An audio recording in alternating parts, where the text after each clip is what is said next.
So here's the thing, Jimmy Cook. When you were a kid, you played video games that included some sort of, you had to have. I mean, there are variations of it. If you were in an arcade, at one point, Cruisin' USA was popular. Later, Formula One or NASCAR probably had video games. You had to have had some sort of a video game that included like a high-speed, fast driving type game, right? Sure, yeah. Gran Turismo was probably the top racing game, PlayStation, all that growing up. So Okay. yeah, I'd say that. Obviously, and this is what I want to let everybody know when it comes to getting ready for the Colts season. You need to strap in, you need to buckle in, and think of playing a video game like this. That's right. Because here we go, right? The countdown is on. I don't know if we have the countdown tree from pole position in there, but the countdown is on. Corbin throwing fastballs all around. Bingo, baby. Corbin Lingenfeller sitting in for Eddie Garrison and is on the hot buttons there. This is what it's going to be.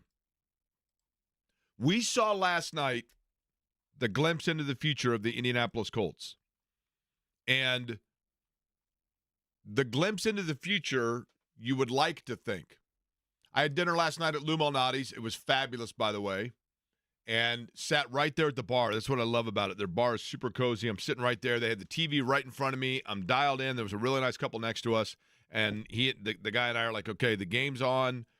Let's go. And we're watching, and we're watching Anthony Richardson, and we're watching A.D. Mitchell, and we're watching Michael Pittman, and we're watching Jonathan Taylor, and we're watching Leatu Latu, all of it. And there were so many glimpses and so many previews of what we're in for. And what we're in for is buckle up. Take a Dramamine before the Colts season begins. Because if you are prone to motion sickness, it's going to be a roller coaster ride. Because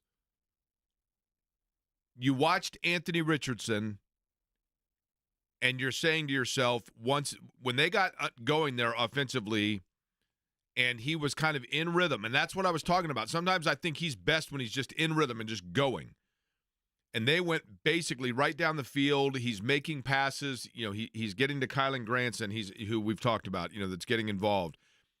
He's using Alec Pierce in the slot to an extent. I know that not necessarily by design is Alec Pierce a slot receiver, but I loved the fact that Pierce has one catch going across the middle, a little bit behind him, makes a nice reception. Another weapon for Anthony Richardson. And I think Anthony Richardson, you see the tools that make you salivate. You see the glimpse as to what the future is. You see the ceiling that can be crashed right through, because when you look at him, you say, holy cow, this is like football Jonathan Bender. Because Jonathan Bender was this 7'1" phenom that could go between his legs, make two dribbles from the three-point line, and dunk the basketball. And in 2001, we had never seen anything like that before. But it never translated from the practice floor into regularity on the basketball floor. And with Anthony Richardson, you see little things, little glimpses where you go, holy cow. A guy this size with that arm that just made that throw. But you got to buckle in, because this is what it's going to be. Right when you are screaming down that hill into the tunnel of the beast, and you are loving every second of it, and it's awesome, and everybody's cheering and screaming, and your arms are in the air, and the adrenaline's flowing, and you're going 60 miles an hour, and the wood is just flying past you, and then all of a sudden you round that corner, and there's another hill before you, and then the roller coaster goes, and you're slowing down, you're like, what just happened? And you're bracing yourself for the next big, but there's a lot of waiting in between the adrenaline rushes. And I think, Jimmy, what we saw last night was indicative of what potentially the Colts season's going to be. And that is, at times, absolute feast with intermittent famine. And that is none of that a critique or a knock on a young quarterback, but rather that is simply the makings of a young quarterback, and one that is still learning. And the good news is, we have seen in this market and in other markets, we have seen franchises that have had young franchise quarterbacks that all of the potential, all of the flash, all of the feast came off of college tape. And you're like, well, when is it going to take?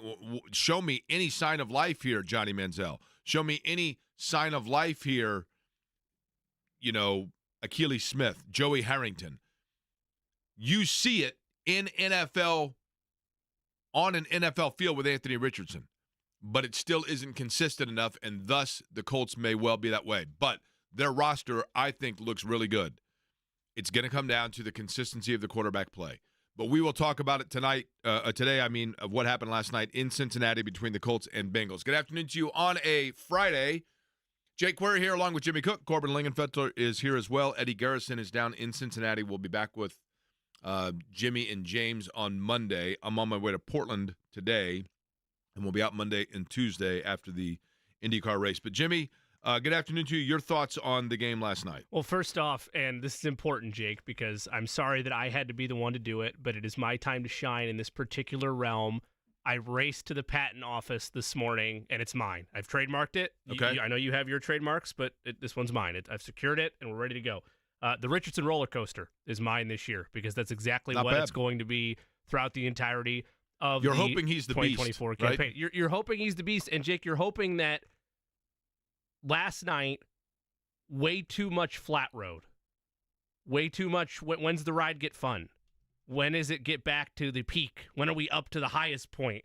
Way too much low base flat road, if you will, from Anthony Richardson. Outside of that first drive, he was electric in that opening drive. And I said this on Twitter last night. You can follow me on Twitter if you'd like, @TheJCook. But I said this during the first drive.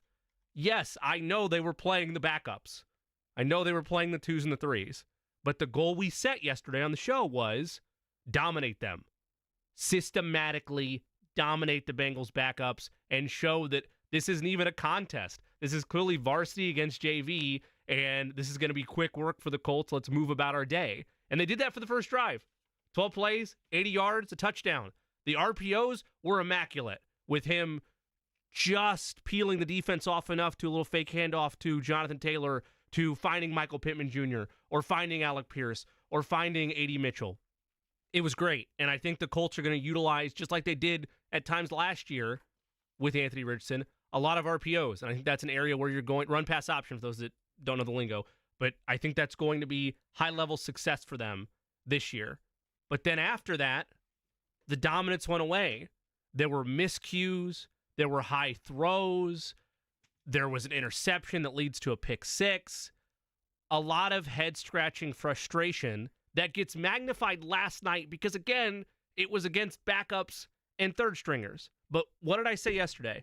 I said that I'm not going to sit here today and tell you that I'm any more worried or concerned about Anthony Richardson than I was yesterday. I'm not any more optimistic or aggressively he's going to be the surefire thing all year because it's not what we told you. What we told you was exactly what you outlined, Jake. There are going to be highs and there's going to be lows. And the goal by the end of this season, yes, you want them to win the South. Yes, you want them to be a playoff team. Yes, you would love for them to be able to make a run deep in the playoffs. But the reality of it is, as Anthony Richardson stands right now, currently, they're maybe a playoff team. You hope by season's end that there are more highs than there are lows, and because of his growth, they are then in a position to be a legitimate playoff team. Here you go. This is what it sounds like. This is the Colts season in a nutshell. Like you're flying along, you're on the beast, right? And then just when you get a good head of steam going, and you're like, here we go, we are off and running, we're over the hills, and you're thinking to yourself, here we go. Like we are clicking and rolling, and 7 for 8, and what just happened? What in the world? Is there a rock on the track? What happened here? And then boom. You have a couple of drives like this, right? And you're right back to just slowing it down. And that's to your point, Jimmy. We have to take, I guess, temperate the fact that he's going against defense, second and third string players. But nonetheless, he is seeing opposing defenses, different looks, and I go back to, again, he just has to be in rhythm. I think when they play fast is when he's at his best. Yeah, I'd agree. And a lot of that happens with those. It's the same thing, Jake. You're not talking about necessarily always going a no-huddle style offense. It is, and the run-pass options allow him to do that. Quick, decisive reactions. Are you running the ball? Or are you going with a quick slant? Are you keeping the ball yourself? Those type of quick, in-rhythm setup, which is what that opening drive was, allowed him to get comfortable. And the most frustrating part for me, and it's going to continue to be a point of frustration all season long until he gets more consistent with the reps and with his accuracy, and I think it's more footwork than it is necessarily arm positioning or arm angle. The overthrows are so maddening because it's not like it's an overthrow into double coverage or it's an overthrow where it's a contested catch. There were a couple times last night where it's a wide open receiver, and you're talking about a yards after catch chance for an extra 10 or 15 yards. That's the part for me that could be the most frustrating early on. But again, I'm not giving anybody at West 56th a pass this season. I'm just telling you that if you set the bar up that Anthony Richardson is going to be a perfect Patrick Mahomes or Joe Burrow all 17 games this year, you're going to be wildly disappointed because it's not going to happen. Like there is no world where he just suddenly flips it on week one and there's no looking back. He's played in total, 15, 17 starts in his entire career, dating back to high school. I can't remember the exact number, but it's a low, mind-boggling number. And even if you want to take those off the board, just 4 NFL starts to his name in the regular season. So the idea that he's just going to come in here and light the world on fire, if that's your bar, like if you demand excellence as a Colts fan out of the gate, I commend you for your hardcore fandom. You are largely going to be frustrated by Anthony Richardson in year one. But until he gets more reps and until you have an opportunity for more test rides, if you will, on the Richardson roller coaster, you're going to be riding flat road wondering, wait, why is this thing not taking off? I don't understand. What are all these bumps? Is that Kylan Granson we just ran over? What happened there? Like that's the setup that you're going to have this year. You got to be happy, though. Okay, so let's go to the positives here. You ready? Sure. First, and some of these are obvious, I realize. I thought A.D. Mitchell, and just he does have kind of a Josh Downs type feel about him, right? I know that a lot of people thought A.D. Mitchell, it's like, oh, man, this is awesome. What's funny is A.D. Mitchell, when he was drafted, I think a lot of people thought, okay, myself maybe included, okay, here we go. This is the Alec Pierce. Alec Pierce never panned out as the deep ball guy, and so now they've got that guy that can get behind defenses and they're going to throw to him, and like life is good, right? Yeah. And then you realize like, okay, maybe he's more versatile than that. Maybe he's more of a Josh Downs type guy where he kind of comes across the middle or just is slippery, if you will. And then Alec Pierce actually was kind of that guy last night as well. Small sample size. To your point, second, third string, not the real deal, if you will. The arrows aren't flying as fast as they're going to be in real life, but still, you have to be encouraged by those two things. Yes, and the versatility is the key word there with A.D. Mitchell, because on the one side of that coin, Jake, you look at it and you say, well, he was potentially going to be pigeonholed as the Alec Pierce replacement, but now he could potentially be a more versatile receiver in the slot or have different situational snaps for him. I would argue that versatility goes a step forward where he can do both.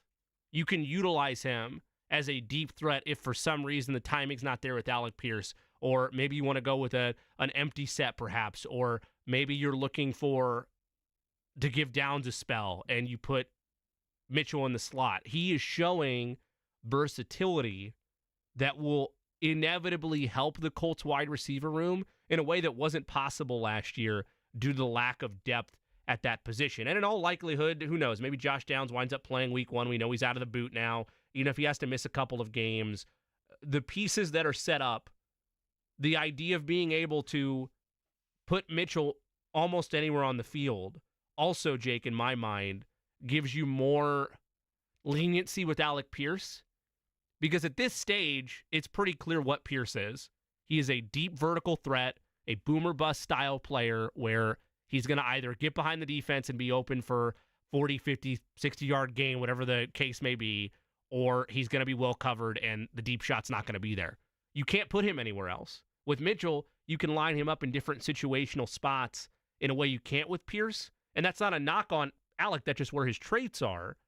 But if that's what you have a clear, defined deep threat role in Pierce, and Mitchell can do that and more, I think it opens up so much more from a depth standpoint that they did not have a year ago. So those are areas of great strength. And then, look, the Colts defense, same thing. Both sides of the ball, the opening drives, they were phenomenal. Holding the Bengals to 3 and out, getting pressure, tackling in space. Grover Stewart had a nice play. Julian Blackman had a nice play. All the way around, they were rock solid. The question is, and more so on the offensive side of the ball, Jake, than the defensive side of the ball, where are the peaks and where are the valleys for this group? Because if you have a up and down performance like that in the opener, you're going to lose another opener. You need to be at, and that doesn't doom the season. It's just the reality of where Houston is and where you are right now. If you're able to get a little bit more consistency, and yes, the bar is at that point where just 2 or 3 more positive drives out of the gate, you're setting yourself up far easier than you are with stubbing your toe early and often after 2 promising drives. The year that the Colts won the Super Bowl, and I know we're going on the way back here, right? You remember the way backs on the Flintstones? We're going way back, way back. That's where the fun is, way back. I have a tendency to go on the way back. Referencing the Flintstones alone is on a way back. But the way backs were cool, man. Like, they were cool. And they're going to play their number right now, and we're going to go on the way back, okay? And it's hard to think that the Colts Super Bowl win is actually on the way back here, right? Kind of hard to remember that. But if you think about that year, if I'm not mistaken, the Colts did not win a preseason game. Now, different teams, different what. But my point being, you can't read into that a whole lot, right? Oh, the way outs were the Flintstones. Sorry, the way outs were the Flintstones. What was way back Sherman and Mr. Peabody? Is that one? That might be. The way outs were the Flintstones. We're the way outs, way outs. That's where the fun is. But we'll still go way out. We're going way out in the past, right? We're in something. We're doing something to get back. But either way, you cannot. The one thing that I will always harp on when it comes to the preseason, and why I would say this if the Colts yesterday won 34-0, and they did win, or I would say it if they were beaten 34-0. The one thing that you don't know about in the preseason is just, and we'll hear from Shane Steichen today, just how much what they were intending to do. Were they intending to game plan for the game itself, or are there strictly areas that they're like, you know what, we're going to try that? You ever go over to dinner at somebody's house and they say, you know what, I tried a new recipe. I tried something different here. I don't know if this will be any good, but somebody gave me this recipe at work, and so I tried it, and if you want to come by, we'll try it out. And it might be great, and it might be, I don't know. But I'm just trying it out. That's not representative of what kind of a cook they truly are, because they're upfront with you about the fact, like, we're just trying some things out. We don't know whether or not the Colts were just trying some things out. But you would think, because it's preseason game number 3, your last tune-up before the regular season, that you are, in fact, putting in schematically, offensively, some things that resemble what it is that you either plan on doing or that you know are off, and so you need to fine-tune them. If it's the latter, then you take it with a little bit of a grain of salt of, look, they knew going in that some of these plays were not plays that they had perfected, and that's why they're running them. So don't be surprised that it is not clicking on all cylinders, because they intend on that being better, and that's an area they need to work on before the regular season. The one thing for Anthony Richardson, to me, that was of interest and somewhat caution. When Richardson came out of Florida, I remember I was doing the morning show with Kevin and Mark, and we had on Sean King, the former Tulane and Tampa Bay Buck quarterback, who's an NFL quarterback analyst, played for Tony Dungy. And that led to a couple of messages that he and I went back and forth with, because after the interview, I'm like, hey, I wanted you to clarify a couple of things. And a really nice guy. I don't know him well, but really nice guy. And one of the things I asked him is I said, you referenced on the show, and we didn't get totally in depth on it, about your concern with Richardson's mechanics. Can you elaborate? And he said, well, Richardson's a big guy. He's a 6'4", 200-plus pound quarterback with this nimble. And he said, and this goes back to, Jimmy, when I played youth basketball, I was always the tallest kid on the team. And Dave Dunn, my coach in 5th grade, said something to me that I'll never forget. I never forgot it. When I would get the ball in the low post, my first instinct was to get the ball and immediately put it on the ground. Start dribbling to get closer to the basket or turn around, whatever. And one time he came out in the middle of practice and he said, Jake, you're the biggest shark in the ocean. Why are you taking the big piece of meat and putting it down where the minnows can get to it? And Tim Duncan was the best at it, keeping the ball above his head at all times. A big quarterback, to an extent, his release point and his elbow, when he is throwing the ball, he needs his elbow to be higher instead of dropping his elbow down. When his elbow goes higher, then he's getting a full rotation on his throw, Sean King's telling me. And he said, when you watch him, watch where his elbow is.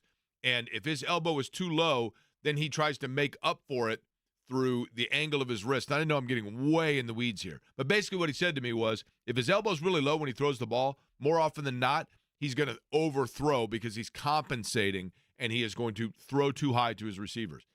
I saw last night several throws where he rolls out or in a quick burst, he's almost sidearming, almost Mahomesing it. Mm-hmm. But he's not getting his elbow high enough, and as a result of that, he's kind of oversailing, or he's putting a little too much English on where the ball needs to go. I'm not an NFL quarterback. I'm not an NFL quarterback coach. I'm just telling you what was pointed out to me by somebody that did play the position, and then when I watched it, I went, I can see it. He is correct that those are the mechanics.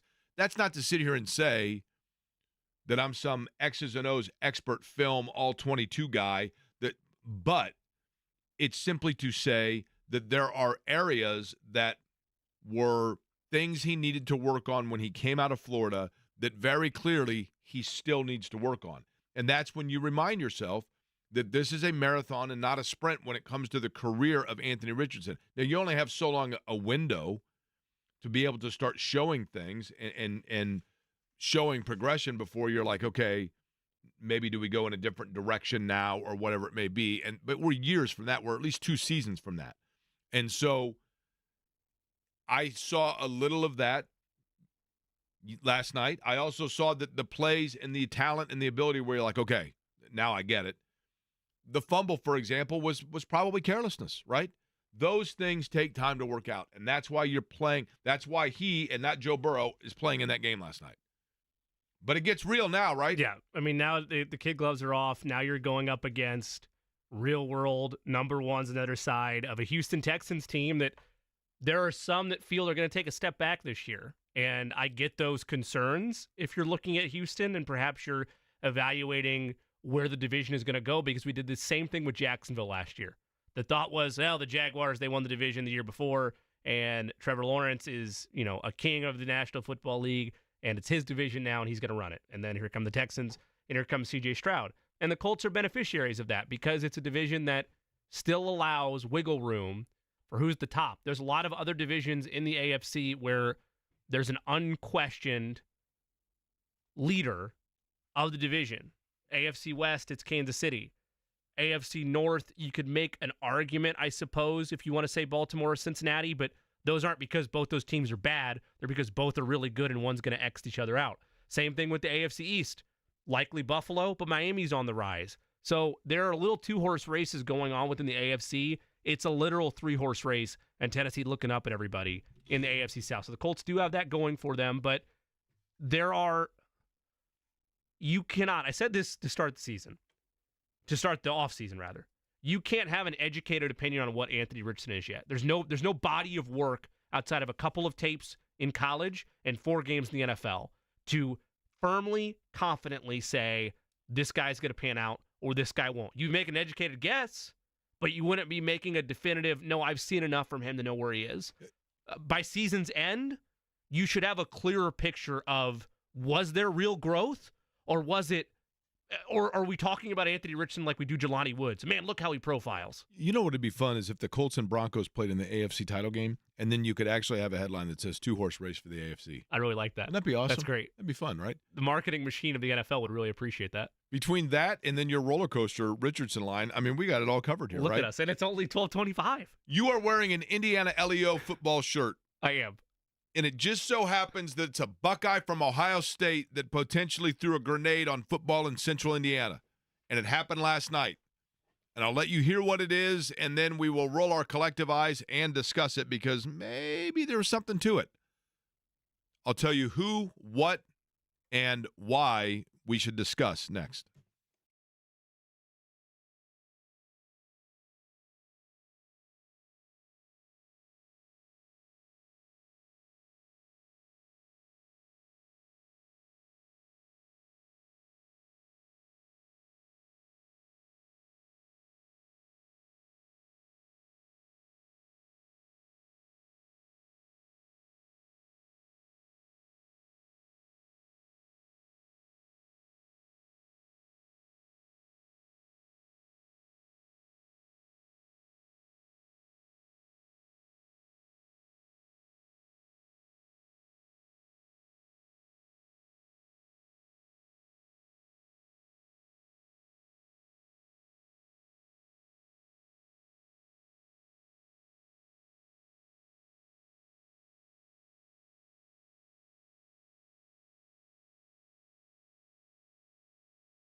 Sitting there watching the game like everybody else.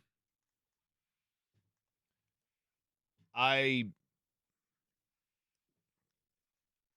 hesitant to say this because, in my opinion, the greatest of all time. And still to this day, when I hear his voice, I just think it means something really big is happening. But Al Michaels, there is probably an element of kind of mailing it in at this point. But he certainly has earned that right, and I still think is absolutely fabulous. I would choose him to do about anything in terms of a television viewing experience. That's the last active, it's definitely for you, right? But that's the last active voice of my childhood that hasn't been replaced by a new face. You wouldn't say Buck? Well, that's fair. I shouldn't do that to Joe, I guess. But the last of the generation that connects. But I'm both saying of for us. you, Joe Buck. Sure, but for both of us that connects us. Oh yeah. Connects our generation. I guess I should have rephrased. Well, somebody that did it in the childhood of both of us. Correct. Better way to say it. Yeah. That's correct. Yeah. So, and Herb Street, I have always enjoyed because when I think of Kirk, part of it is because Kirk Herbstreit's rise. I mean, I'm a Clemson football fan, and his rise as a broadcaster really kind of happened coinciding with Clemson's being on national television all the time. And I think he just offers very good analysis. I like his voice. He's very smooth. And so I like the addition with he and Michaels because it's, there's a yin and a yang there.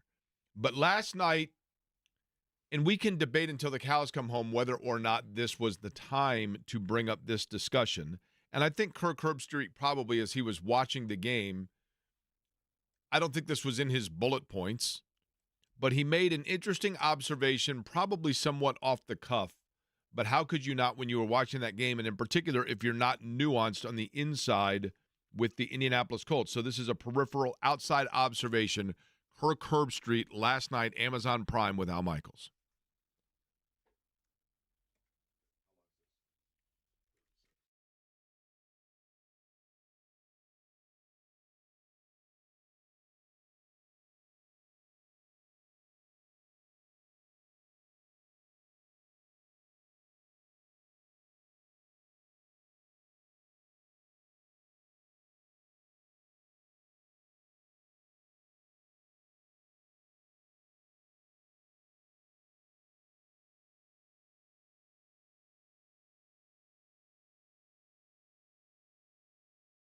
Okay, here's the thing. I understand the point, and I guess I appreciate that Kirk Herbstreit gave us a talking point today when we've got like 17 days before the Colts season starts. But allow me, if I will, to answer that question. I know he was asking it to Al Michaels, but I'll answer it. Only the Colts would know that answer. And by that, I mean this. We have seen this movie before. I recall very vividly the year that Andrew Luck was a rookie for the Colts. And that year was all about, and you had turnover. Dallas Clark was gone. And, Ryan Dean was gone. And Gary Brackett was gone. And players were turned over. And all of a sudden now the tight end position, they're throwing to Kobe Fleener and Dwayne Allen. And the consistent was Reggie Wayne.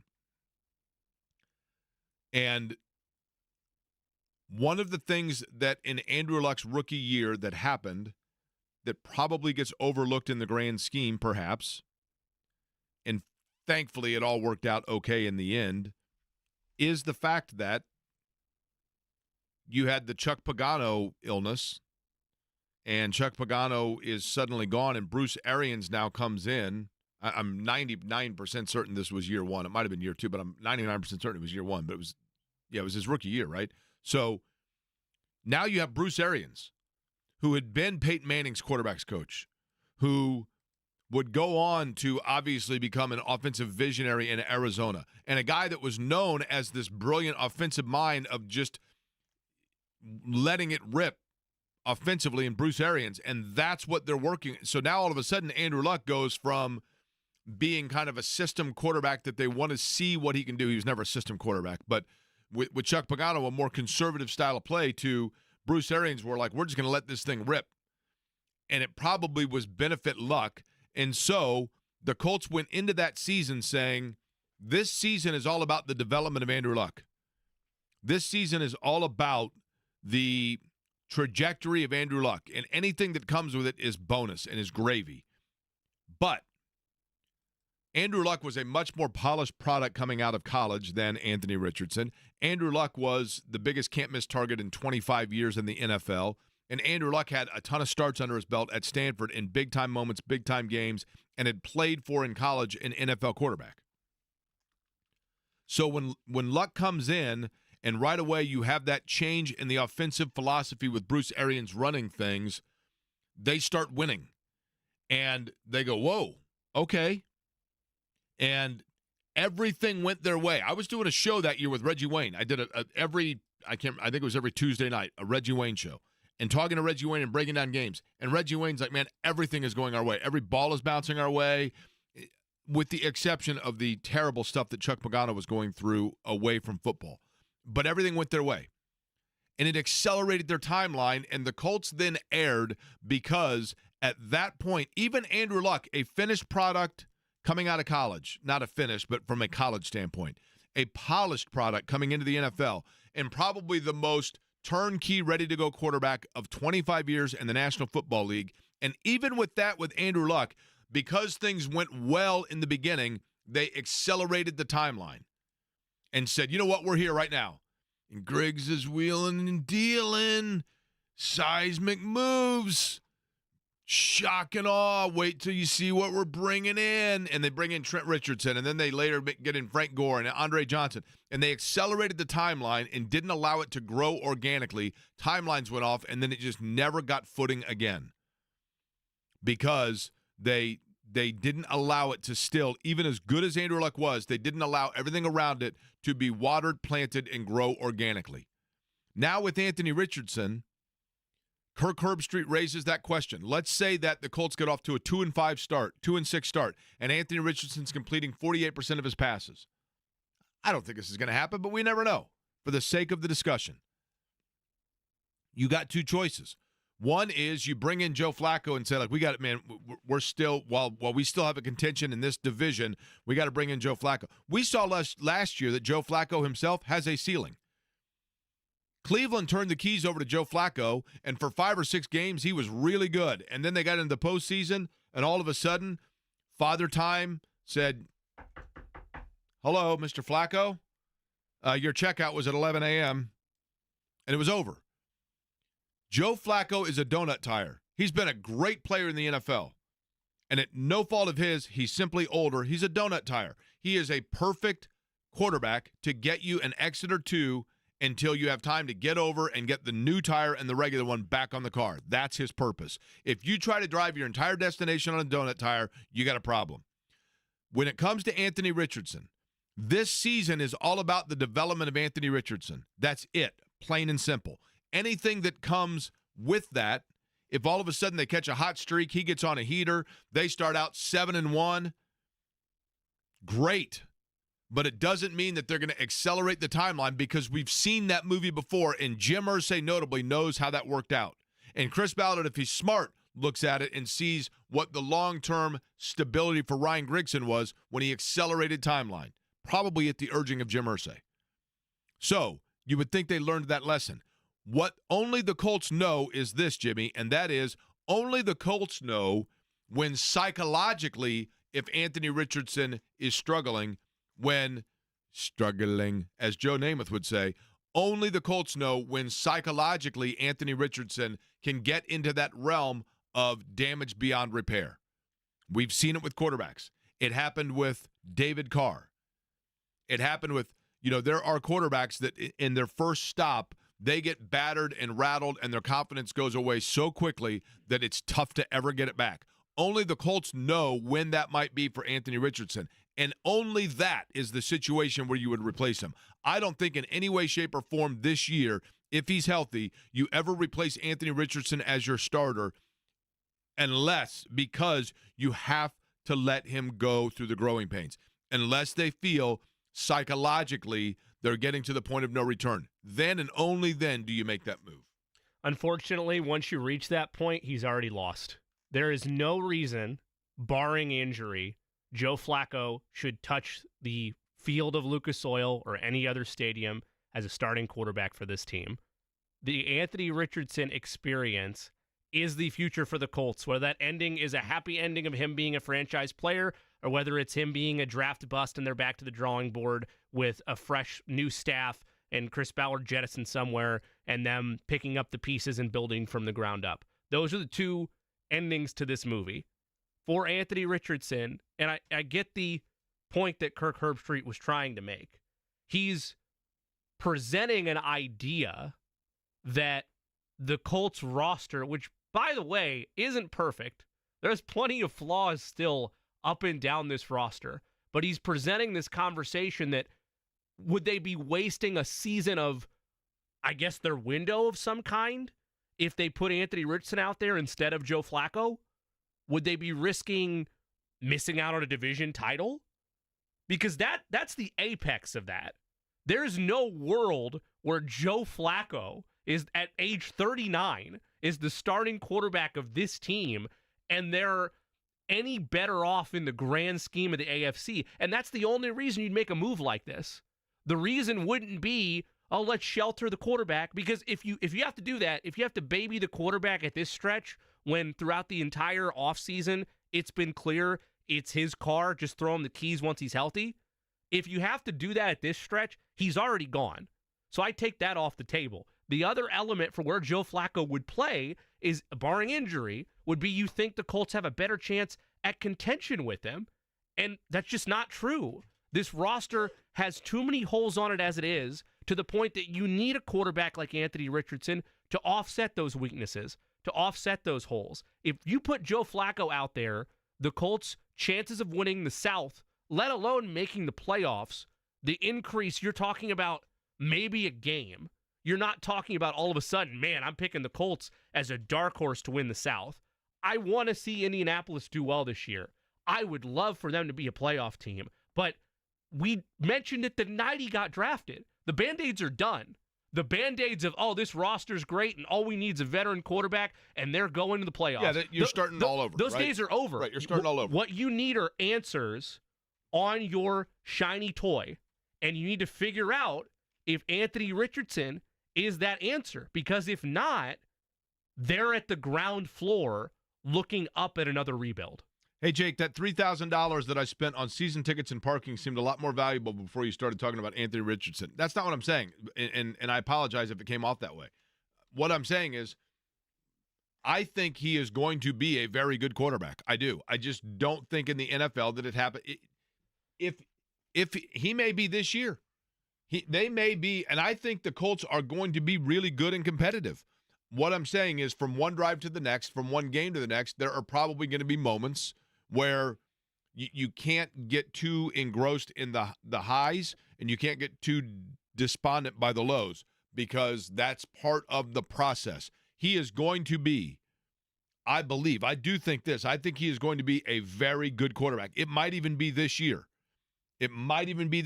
But even the best of quarterbacks I covered Peyton Manning's entire career. Literally covered his entire career. I think I probably was in attendance for, if I had to wager it, in person, I'll bet I saw 85 to 90% of Peyton Manning's games. And I probably interviewed him after 80% of those games. I remember the game in Dallas when they lost, the year that they won the Super Bowl. They started out undefeated. They lost in Dallas. And for whatever reason, I think it was just because I'm the tallest, when we would go to his locker after games, he would be sitting there and he'd be putting his tie on and whatever else, and then he'd turn around and more like he would always I'd make eye contact with him because we're the same height. And so he would kind of look at me, and for whatever reason, more often than not, I would be the one to ask the first question. In no way, shape, or form of any superiority. It just, that's how it usually worked out, because I'd be the first one he'd notice because I'm the biggest, I guess. And I'll never forget, he turned around after they lost in Dallas. He turns around. It's the first loss of the year. And as soon as he turned around, I'm like, Peyton, and I'm getting ready to ask him about what happened. And he stops and goes, hang on, Jake. I mean, see, that's the problem. You're just, after the loss, you're too anxious. You know, I mean, you got to let things play out. Okay, fine. But I covered all of them. And there were games like that one.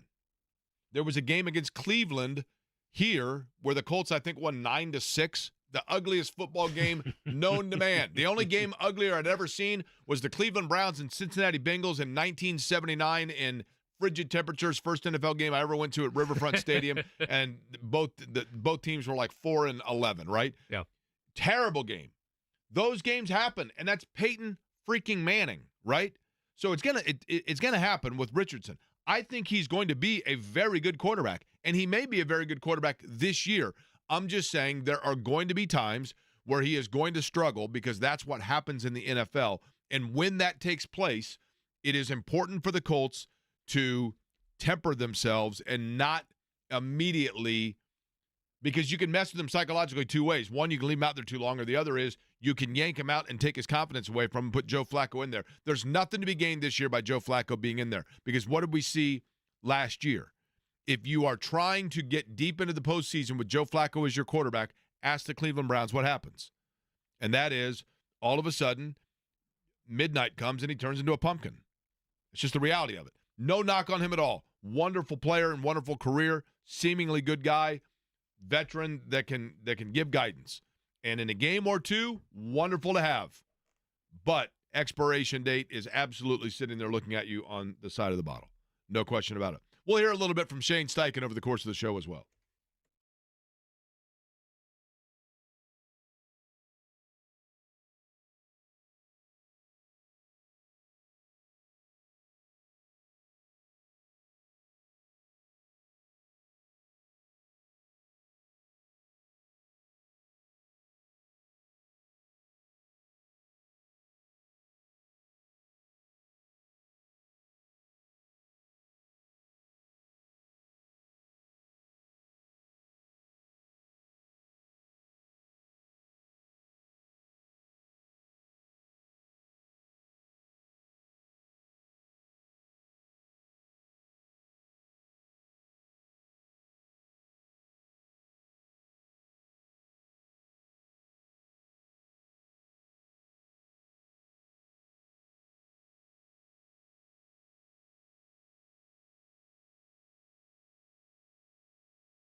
is the team this year because they need support.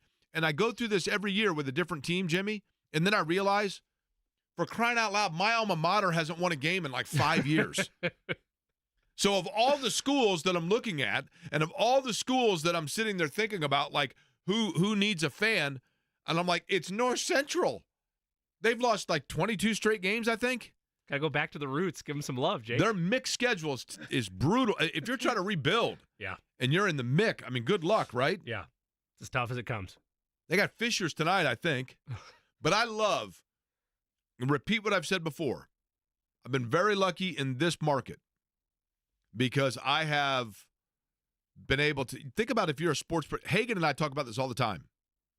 Hagan and I talk about, because Hagan and I basically hit the scene here at the same time. He was a videographer at Fox 59, and then very quickly after that became a reporter, and then eventually an anchor with our buddy Eric Ritchie and Ray DeLessio. You know, those guys were all there. And I was at 6 at the same time, just as a producer and a microphone holder and carrier, basically. But in that time, I mean, we have seen Formula One come and go to Indianapolis. We've seen the World Basketball Championships. We've seen the NBA All-Star Game. We've seen the Super Bowl. We've seen the, obviously Final Fours for 3 different schools in that time. We've seen Final Four take place here in Indianapolis. We've seen undefeated teams have their season come to an end in Indianapolis. I mean, on and on and on. I mean, it's unbelievable that the entire Peyton Manning era, the majority of the end of the Reggie Miller era, the NBA Finals. I mean, you name it. Eli Manning won a Super Bowl. Correct. I was at that Super Bowl. I mean, we've been so lucky to see so many great events. But in all of that, the one time, I really don't miss working in local television. I don't. Great people, wonderful people. Channel 6 people were great to me. They're like family to me. And so are my friends at 13. We all know each other. I loved all of it. But I don't miss any of it except for, and it's not all the time, but the one thing that I enjoyed, especially in about 6 weeks from now, when you first get that little crisp in the air and the sun starts setting at about 6:30, 7 o'clock, right around kick, and Halloween time's around the corner, I loved working with Dave first on Friday nights and doing Friday Night Football. I loved it. We would go to 2 games. We would always pair 2 games together. So if Roncalli had a home game, then we'd look at it and we'd say, okay, we'll go to Roncalli and then over to Southport. They're at home also. Sure. Hit the first half of one game, second half of another, come back, put the highlights together, put together a 2-minute package, get it on the air at 11. The rush of it, the adrenaline of it, but more so just seeing the work of the kids and the fandom. I have always felt that in Indiana in 2024, Hoosier hysteria for high school basketball in Indiana in 2024 is overrated and resting on its laurels. I'm not saying that there isn't still enthusiasm for high school basketball, but in terms of the everyday Friday nights, Saturday night games, it is mostly living off of what it once was. The most underrated enthusiasm in this state is high school football. The amount of fans that go to the local high school, the best was when we would take the helicopter, because you could fly over the city. It was one of the coolest things I've ever seen, was flying over the city of Indianapolis on a Friday night and seeing the stadium lights of all of the different schools from the air. It was awesome. I loved everything about it, man. I tip my cap to you for being able to go out and go to those games, because it is the true essence of sport to be able to go out and watch high school kids on a Friday night. I loved every minute of it. Loved it. And it's the one thing that I miss. Yeah, it's the best. I mean, it's being a part of different communities, getting to see young athletes succeed both on and off the field, and the atmosphere is second to none. That's a great point. The 35-year-old guys wearing their old jerseys on the sidelines, that's a little much, right? When you got 15 rows of leather jackets that are still rolling out, Correct. It's like, I mean, back in my day, Coach screwed me, or else he'd have won state sophomore year. You do get a little of that, right? Of course you do. But it's pretty awesome. It is. It is very awesome. All right, Shane Steichen, Anthony Richardson, talking about the development, not of Shane Steichen, but Anthony Richardson. We'll let you hear what they had to say next.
I think Rolling Stone said this is the worst song of the century.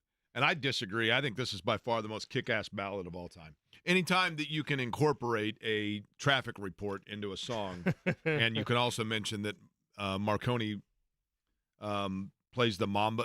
What is it? That right? I think so. Marconi plays the Mamba. Yeah, I think that's right. But Marconi is the name of the top award in radio. So the closest I get to it is the lyrics of that song. So it's exhilarating every time. That's a rock anthem.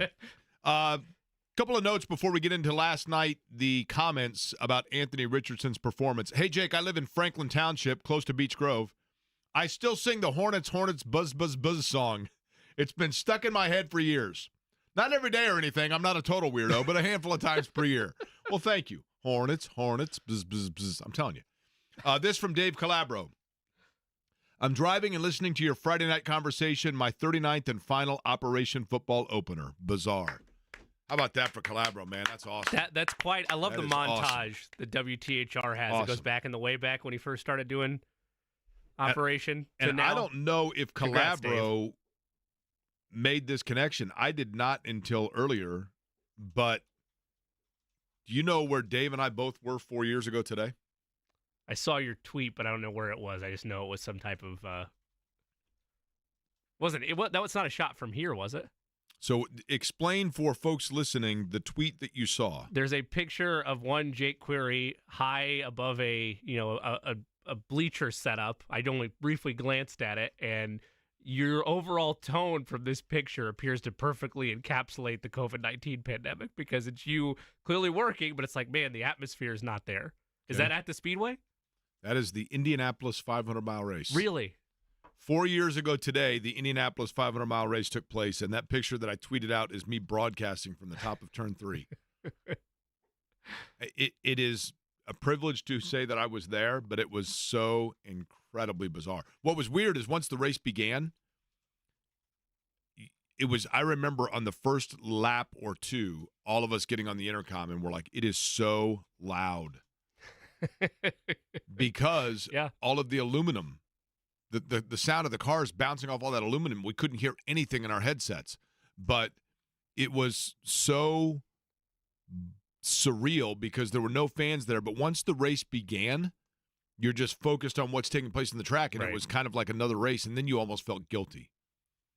But congratulations to Dave Calabro. Be sure to watch Operation Football. That has been an absolute staple and has brought joy to high school kids for, 4 decades now. So congratulations. Hope Dave is able to enjoy as he is out for Operation Football. You think they tonight. can bring the chopper back for the final season? Is that possible, or is that totally out of the question? Darn good question.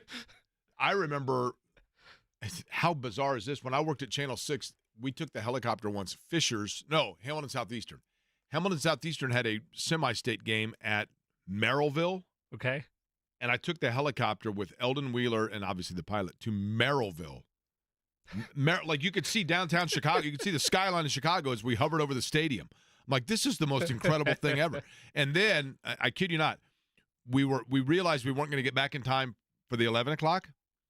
This is modern technology, blows me away. So from the helicopter, we hovered over probably like Kokomo, edited in the helicopter while we're just hovering. And we're editing, and I kid you not, we're about to feed back, obviously via some sort of, digital feed or whatever. We're about to feed the tape back to the TV station to get it on the air from a helicopter over Kokomo. And the pilot comes over the radio. He's up in the front. We're in the back. Comes over the radio and goes, how close are we down to editing? Eldon's like, we got a couple more cuts here, and then we got a feed window in 5 minutes. And then I hear this. Running low on fuel. Hey, Eldon, let's go ahead and get that done, okay? I don't want to land in some guy's yard. We don't need an action movie scene all of a sudden on no Friday question. Night. There are a lot of actually, you mentioned that in truthfully, I'm not going to say who. One of the things when we worked in local television, the one thing they couldn't mandate was you could not be mandated to go up in the helicopter. And I had one colleague that would not go up because the market where they had previously worked, there was a helicopter crash with traffic. Oh, man. And that's not uncommon. And so they're like, no, I'm not doing it. But at any rate, Friday Night Lights tonight for Operation Football and everything else for high school. So hope all of the kids have fun. As for last night's Thursday Night Lights, Thursday Night Football, Anthony Richardson was the story. 8 for 14 for 86 yards, a touchdown, and an interception. The interception, and then he also had, obviously, the fumble where he's rolling out, and he just had that ball too low. And there are still some mechanics, I think, with Anthony Richardson. And this season is all about the development of number 5. But the question is, how did Anthony Richardson assess last night? And what better person to give us perspective on that than Anthony Richardson himself? Decent. Got 2 touchdowns. No, I'm joking. The interception, man, that was a tough one. You know, communication right there. Granson saw something, and I saw something else. We just got to be on the same page right there. The fumble, man, they preach 2 hands on the ball in the pocket, almost every day in the QB room. And I know they're going to tell me that, when we get back in the meetings in the next couple of days. But I feel like it was a decent game. Just me, being back out there, just filling it out. Do you agree with that assessment, Jimmy? I think decent is too kind of a word, but I appreciate him being able to share concisely what went wrong on the 2 biggest issues of the night, which was the interception with Granson. It looked like it was either a timing issue, a miscommunication issue, or a bad read. And he acknowledged they need to work on that. And then him knowing that he's got to do a better job protecting the football at all times, because we have the advantage of being at home, Jake, and seeing the broadcast view. And I don't remember who it was, forgive me for this, who got I'll call it a strip sack, even though the Colts recovered it. You knew when he broke from the Colts offensive line what was going to happen. It was like a horror movie. Like, I was like, Richardson, you don't see him. He's coming behind you. Right. And then he strip sacks him, but the Colts are able to recover it. So, look, everybody is different around the cameras, around the media. I wouldn't have said decent. I thought largely it was a bad performance for him outside of the first drive. But I'm willing to let that slide because he acknowledged the 2 biggest issues I had on the night, which were timing, miscommunication, and then situational awareness. But I wouldn't say decent. No, I thought it was a bad night overall. Now, the part about Kylan Granson, we can nitpick how in the world, when you're in preseason game number 3, do you have a play where your tight end is breaking one way and your quarterback is thinking you're breaking the other? We can nitpick that till the cows come home. But at the same time, in the most critical single play in the history of the Indianapolis Colts, you had a Hall of Fame quarterback, arguably the greatest ever to play it, throwing to a potential and I think fait accompli Hall of Fame wide receiver with the Super Bowl on the line to go down and tie the game and then win the game in overtime. And there was a miscommunication. And Peyton Manning's picked up by Tracy Porter, and it goes the other way. Now, was that quarterback or receiver fault? We shall never know. There are only 2 people on planet Earth that know that, and to their credit, I don't know that either one has ever fully divulged it. I have my own suspicion as to what happened there, but we'll never know. But my point being, even in the biggest of moments with the greatest of players, that does happen. It does. Did you appreciate the acknowledgement? Like those are heavy IQ answers of being able to identify fully what went wrong with his 2 biggest mistakes. Right. I appreciated that. Again, I would not have said decent, but the fact that he's able to immediately after a game tell you, I know what's going to go on in the film room, I know what's going to happen there. I appreciate the identifiers being there. Now, Shane Steichen would probably call that growth. Here he is on the growth of Anthony Richardson. Yeah, it's been great to see his growth really more than anything. Getting in, obviously OTAs, going into training camp, getting that series in that first preseason game, then getting out there and playing a good amount tonight was great. So, again, excited. Shoot, we're 17 days away from Houston, so got some work to do before we get there, but we're fired up for it. Now, 8 of 14, some of those throws, you heard me talking earlier about mechanics. Let's see Shane Steichen's impression there on the missed throws from Anthony Richardson. Yeah, I mean, look, guys are going to miss throws. You know what I mean? Guys are going to miss throws. I don't care if you're a second-year player or a 15-year vet. Like, guys are going to miss throws. So I don't have any concerns with that. Okay, no concern. Now, for now, if all of a sudden we're heading into Thanksgiving And by the way, once again, if you are stuck in the Indianapolis area and you cannot get home to family or friends, you are more than welcome to come to my family Thanksgiving. We do it each and every year. I'll remind everybody as we get closer to the holiday. But I was debating which would happen first, the jQuery Thanksgiving invite or pumpkin spice latte. They beat you by 2 days. That's right. So, they did? Yeah, just came out earlier this week. Says my Well, wife. I officially get that invite out at the beginning of November. But Sure. Point being, if we're having the same conversation then it's a different story. But as he said, 17 days now before the regular season gets underway, which means we are still technically in the offseason. For Anthony Richardson, this offseason, one would hope, and he had the injury, so it's different, right? But how different is it from, let's say, a year ago when Richardson was learning the position? I would say I'm a little bit more relaxed. I'm not pressing to do anything. I'm not trying to be the superhero when I'm out there. I'm just trying to execute and do my job. Because I know I got great teammates on this team, and I know they're going to make plays, so I just got to do my job the best way I can. I just feel a lot more comfortable just on the team and just in general. I love it here. What's the one word that I've said more than any about him this offseason? And he said it there to give you a cheat sheet. The one word that you've said more often about Anthony Richardson? What I've seen from him, how he looks. Oh, I mean, physical? Physical, but comfortable is the one that comfortable. Yeah. And he's right off the box. He does, and you highlighted it in the opening segment. When they get him going, whether it's with those run pass options, whether it's with quick, decisive action, he gets in a rhythm to the point that almost feels like he forgets about the pressure of the moment, or he forgets about, as he puts it, trying to be a superhero. You know, the thing that, again, if we're going with catchphrases, a point that I often make, I'll never forget as a kid when school got out. Remember the excitement of the last day of school, man. It's great. Just the best, right? Getting to dump the binders that I don't need anymore. Totally. It's just the best. And so, but I remember playing backyard football after school on the last day of school and running around. We would usually have a pool party as well. And thinking to myself, I just can't wait till that point of the summer where I don't know what day of the week it is. Yeah. Because then you're just into this routine of just you're in this spree of fun and comfort and everything else, right? And the same is true when you get a new job. I've said that before. Like, when I get a new job, I know that there have been times where I'm like, I just can't wait to the point where I'm just in routine and every day, you're just coming in and you're in routine. And that's, I think, where Anthony Richardson is starting to feel.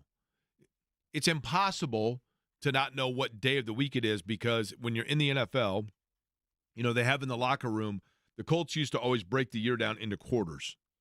Quarter 1, quarter 2, quarter 3, quarter 4. 4-game quarters. So they know they're getting ready to enter quarter number 1. And so they know what week it is, and they know what day of the week it is, and everything else. And, man, the season comes on in a hurry, right? And then before you know it, boom, it's cold outside.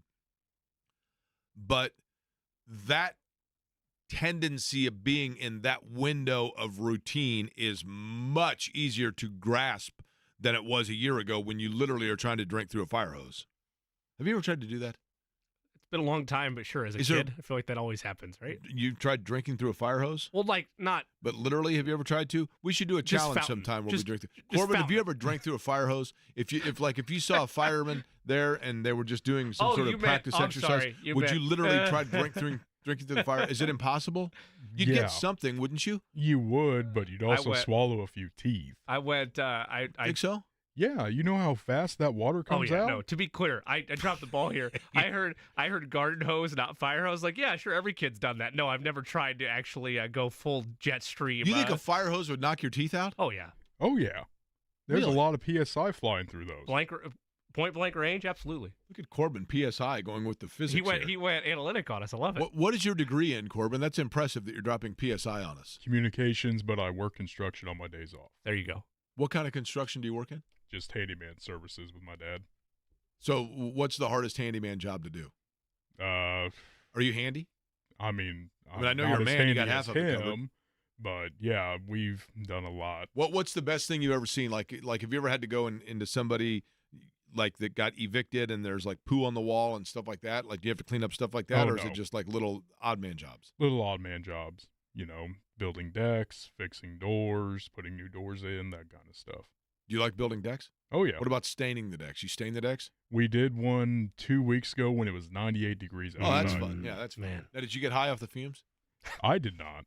Oh, somebody did. That was the day Eddie volunteered. Yeah, exactly. Right? He was all in. That's why Eddie's not here today. What are you doing today, Eddie? Well, I told you I was going to the Bengals game, but I'm actually out staining decks. Which one? Mr. Miyagi's, the entire fence, both sides. I volunteered. He's not getting very far, believe it or not. It's a 1 week project. That's right. What a shocker, right? But at any rate, Richardson, though, back to the point, everything just slows down. And I don't know that in game situations, Jimmy, yet everything has slowed down for him, right? No, it hasn't. And to expect that from him out of the gate would be, high levels of uber optimistic type of values and observations from Anthony Richardson. And look, this is tough for anybody to hear, and I get it. The Colts is a fan base. They want to get back to where they once were. They want to get back to the days where with, I'm going to say the name, Andrew Luck, at the height of that before retirement, the thought was this roster is good enough to contend in the AFC, and the quarterback is good enough to lead you to a Super Bowl. But you have to go through the growing pains of development at the most important position to get back to that point. And Anthony Richardson has to be allowed to fail. That's why I said yesterday I was not going to come on here today and have the takeaway of, oh, he's never going to get it. It's a bust. And I was never going to be like, man, perfect quarterback, comeback player of the year locked in. They're going undefeated. There's too many highs and lows takeaways from that game to be able to say definitively one way or the other. What happened yesterday, Jake, was reaffirmed for me. He has to be allowed to fail. He has to be allowed to struggle, and he has to be allowed to learn.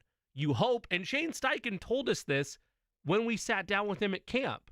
I brought up to him the fact of the whole roller coaster analogy of you have highs and lows for him all season. That's to be expected. And he stopped me. He's like, sure, that's to be expected.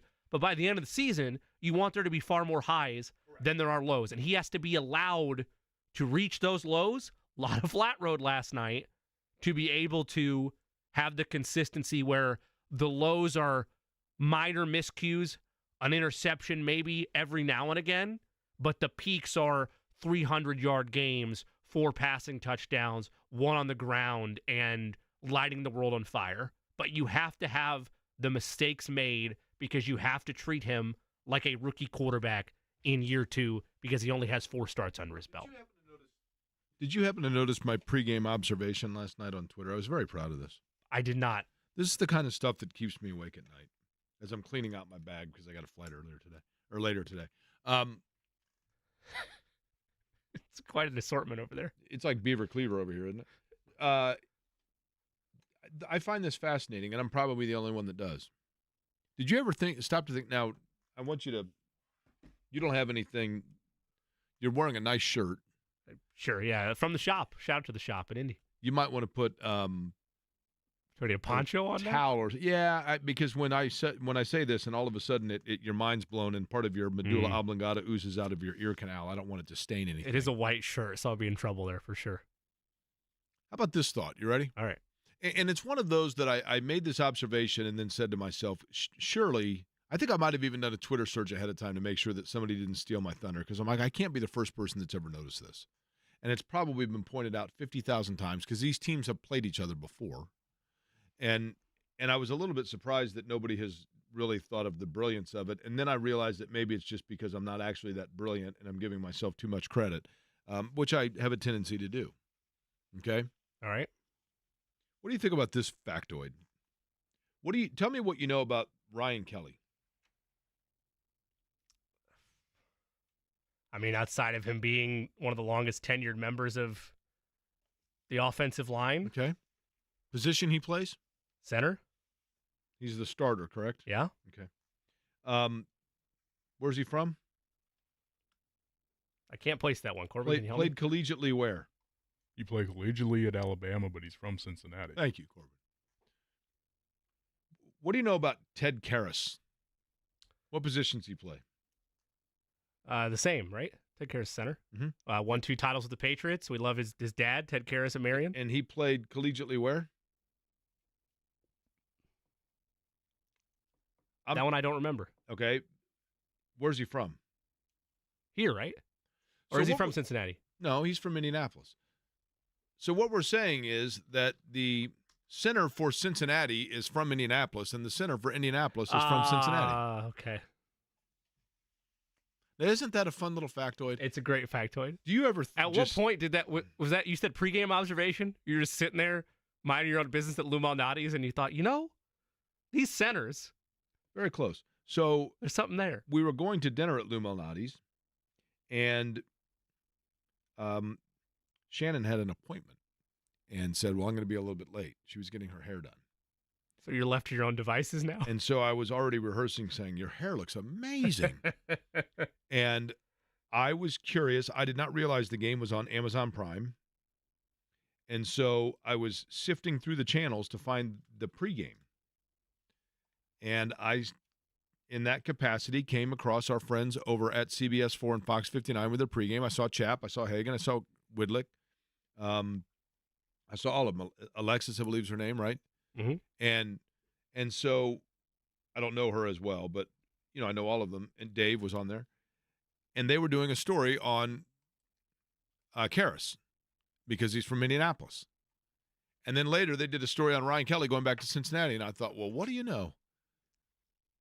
You've got a center for Cincinnati that's from Indianapolis and a center from Indianapolis. Now that has to be the first time that's ever happened. I can't imagine. Corbin, name an NFL team off the top of your head, please. Arizona Cardinals. Arizona Cardinals, thank you. Jimmy, please cite for me an NFL team. The Jacksonville Jaguars. Jacksonville Jaguars, thank you. What are the odds that the Arizona Cardinals starting center is from Jacksonville and the Jacksonville Jaguars starting center is from Phoenix and they play each other? Do you think your odds increase if it's less than 400 miles separating the two pro franchises?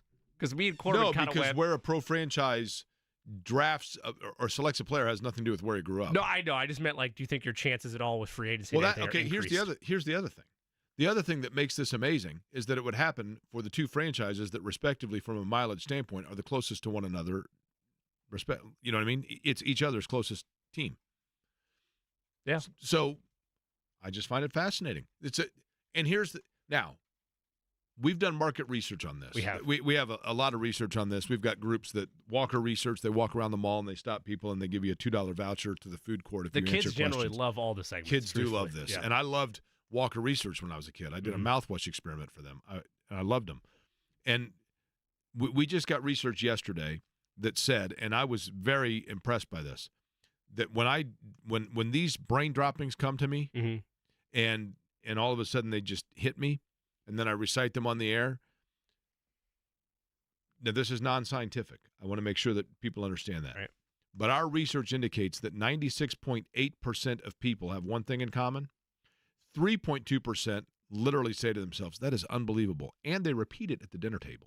Okay? That's the big one. Because if you can get that repeated. Well, because nobody eats at the dinner table Yeah. anymore. Now, that's 3.2%. The other 96.8% say to themselves, the hell is this guy talking about? And depending on the day, Eddie Corbin and I might file underneath any of those groups. Corbin, did you not find that statistic that I just broke out absolutely amazing? And did you actually think to yourself, you know what, I'm blessed to be able to do this program? As the president of the company, yes. It was very interesting, Jake. Great job. The interim president of the company, because, of course. Interim CEO. Let's be careful here. President's over here. Oh, yeah, that's right. Come on now. I forgot Eddie is the CEO. That is indeed correct. We talked about the fact that Dave Calabro tonight will be getting underway for his final year of Operation Football. Kyle Neddenriep going to join us just a couple of minutes from now to find out some of the better matchups. Jimmy, you said that you are Roncalli and Southport tonight, right? That is correct. Royals and open this is season number 56. Now, is this week 0 or week 1? This is week 1. There's no week 0 aspect in high school football yet. There's no week 0 anywhere. Well, I don't understand what that means. Week 0 is a term in college football that is just utilized for an extra game on the schedule for some, for others just getting their season started early before the real kickoff of everything opening up for everybody in week 1. But do those games count? They do. I understand. I get it. I know it's a semantic thing. I'm just embracing the branding, Jake. If they count, then it's week 1, right? Florida State plays in week 0, correct? But Florida State also plays in week 1. Okay, so it's week 2 for Florida State. Correct, but that's just. I think that's far more confusing, the idea of having week 2 on week 1 than having week 0. Let me ask you this. Okay. Give me a team off the top of your head. Florida State. Okay, so Florida State has a bye. You want to Colorado? Okay, You want a different Colorado. team? Sorry. So if Colorado starts out 6-2, Okay. and then in week 9 they have a bye. Okay. So they're 6-2, then they have a bye. Then they come back and they play. Is it still for them? Is it week 9 or is it week 10? It's week 10 because week 9 was your bye game. Okay, so For anybody else today that's not playing, week 0 is a bye for you. your week goes by what everybody else is doing, and that's why it's week 0. Correct. Okay. I think actually you need to take one of the E's, the second one, and replace it with an A. There you go. Nice. Well done. Because it's weak. Kyle Neddenriep is not. He's next.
That segue. He's on the Express Pro Tire and Auto guest line from the Indianapolis Star. Our friend Kyle Neddenriep joining us on this. Kyle, this is week 0 or week 1 for high school football. Which are we calling it? We're calling it week 1. We don't do week 0 in high school football. I guess week 0 would be last weekend for the scrimmages, but yeah, we're into week 1. They shouldn't do week 0 for anything. Come on. No, it's ridiculous. 0 means nothing, so it doesn't count.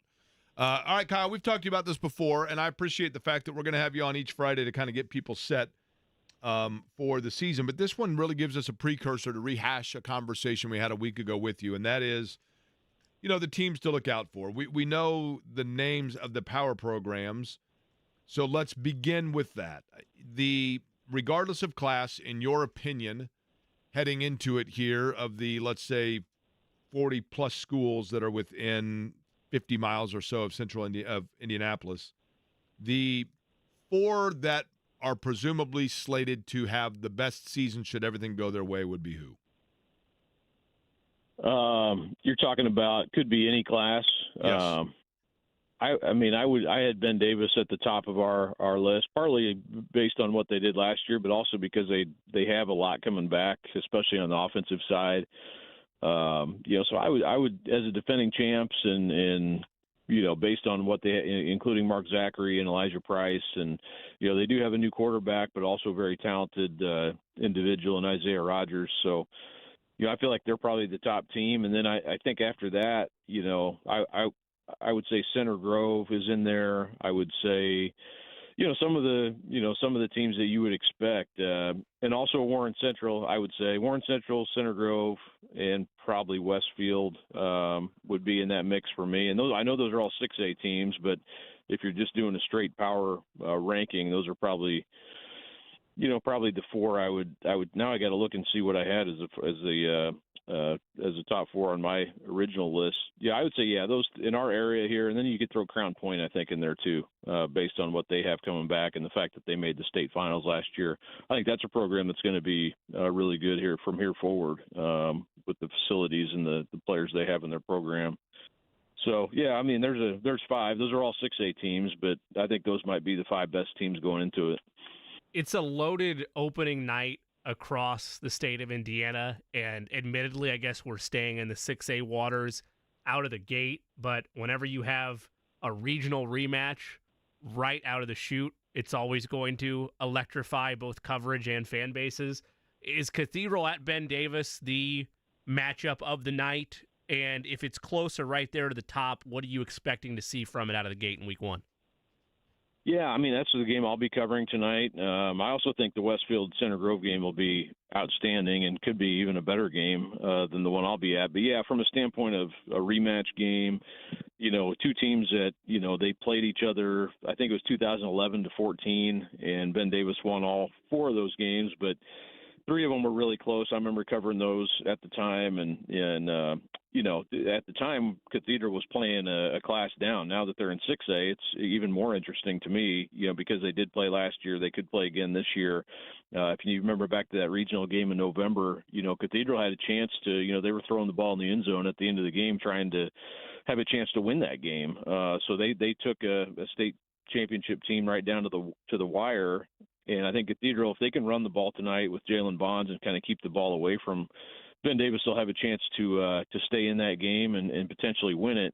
The thing we don't know for sure about Cathedral, and sort of the similar with Ben Davis, is they don't have a returning quarterback who was a starter last year, and Danny O'Neill, who's going to get the chance to start at San Diego State as a true freshman, was at Cathedral starting for 3 years. So you're starting over at that position a little bit, so that's always a little bit of a question mark going into the season. But Cathedral's always going to be good, and they're always a program I think that's a lot better by the end of the season than they are at the beginning. So I think if they play again, it'll be a different team, obviously 3 months down the road. But yeah, I would say, that one to me is interesting. Cathedral's going to have to, like I said, keep the ball out of Ben Davis's hands as much as possible on the offensive side, and then really limit big plays if they're going to be able to stay in it and win it tonight. But yeah, I would say that one, and then also Westfield Center Grove, and then to me, I think Brebeuf Chittard is also going to be an excellent game, and I'm curious to see how that one comes out. Brebeuf really outstanding offensive team, and all of their either quarterbacks back, their top receiver and top running back are all back. and Chittard moving up to 4A, so those teams could also meet again down the road. So it could be a game that we see again in whenever that would be, late October into November. Hey, Kyle, what year is this for you in terms of covering football in Indiana at the high school level? I said that question yesterday. I think it's 17. I'm pretty sure if I count backwards. So in 17 years, either stylistically or rules, whatever it might be, fandom, all of it, how would you say the game has most changed in those 17 years from the high school standpoint? That's a good question. I would say stylistically, to me, there's just way more spread offense, passing offense.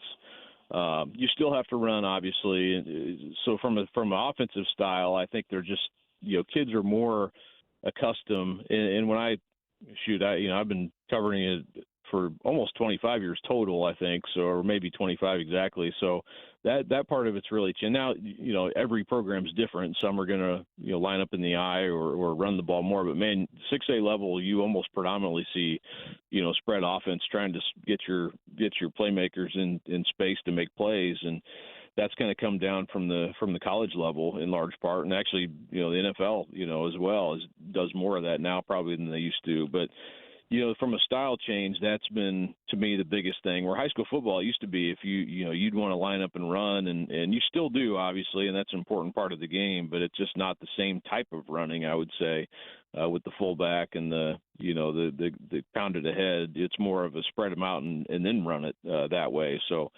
that to me is maybe one of the biggest differences. And Center Grove was always running that wing tee, and even they've changed, based on their personnel. Now they'll still go back to the old 4 plays that they are accustomed to when the chips are down. They really need to get yardage, but almost everybody at that highest level, that's probably the biggest. I still think, to me, it's always the fun part of, no matter what year it's been, the fandom is always there. It's the start of the school year. Everybody's excited, for a new season and a new school year, and it always brings a lot of fans out. So I think that part of it's the same. If not, it might even be better now. You go to some of these, I'm at some of the bigger games, and, the Mudsock game between HSC and Fisher is just like, man, I can't believe how many people are at this. It's incredible.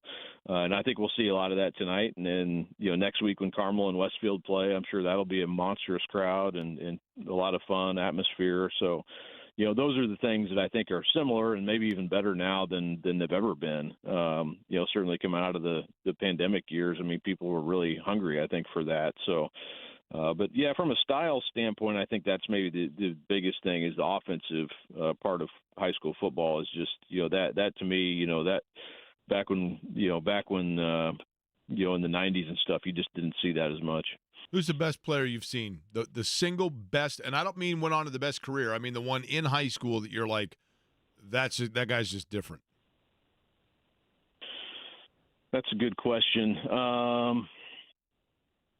Brandon Peters was maybe and I know he didn't have the college career maybe people were hoping he would have, but man, when as a high school quarterback, he was incredible. I thought he was going to go on and be an All-American and everything. He could make every throw. He was tough.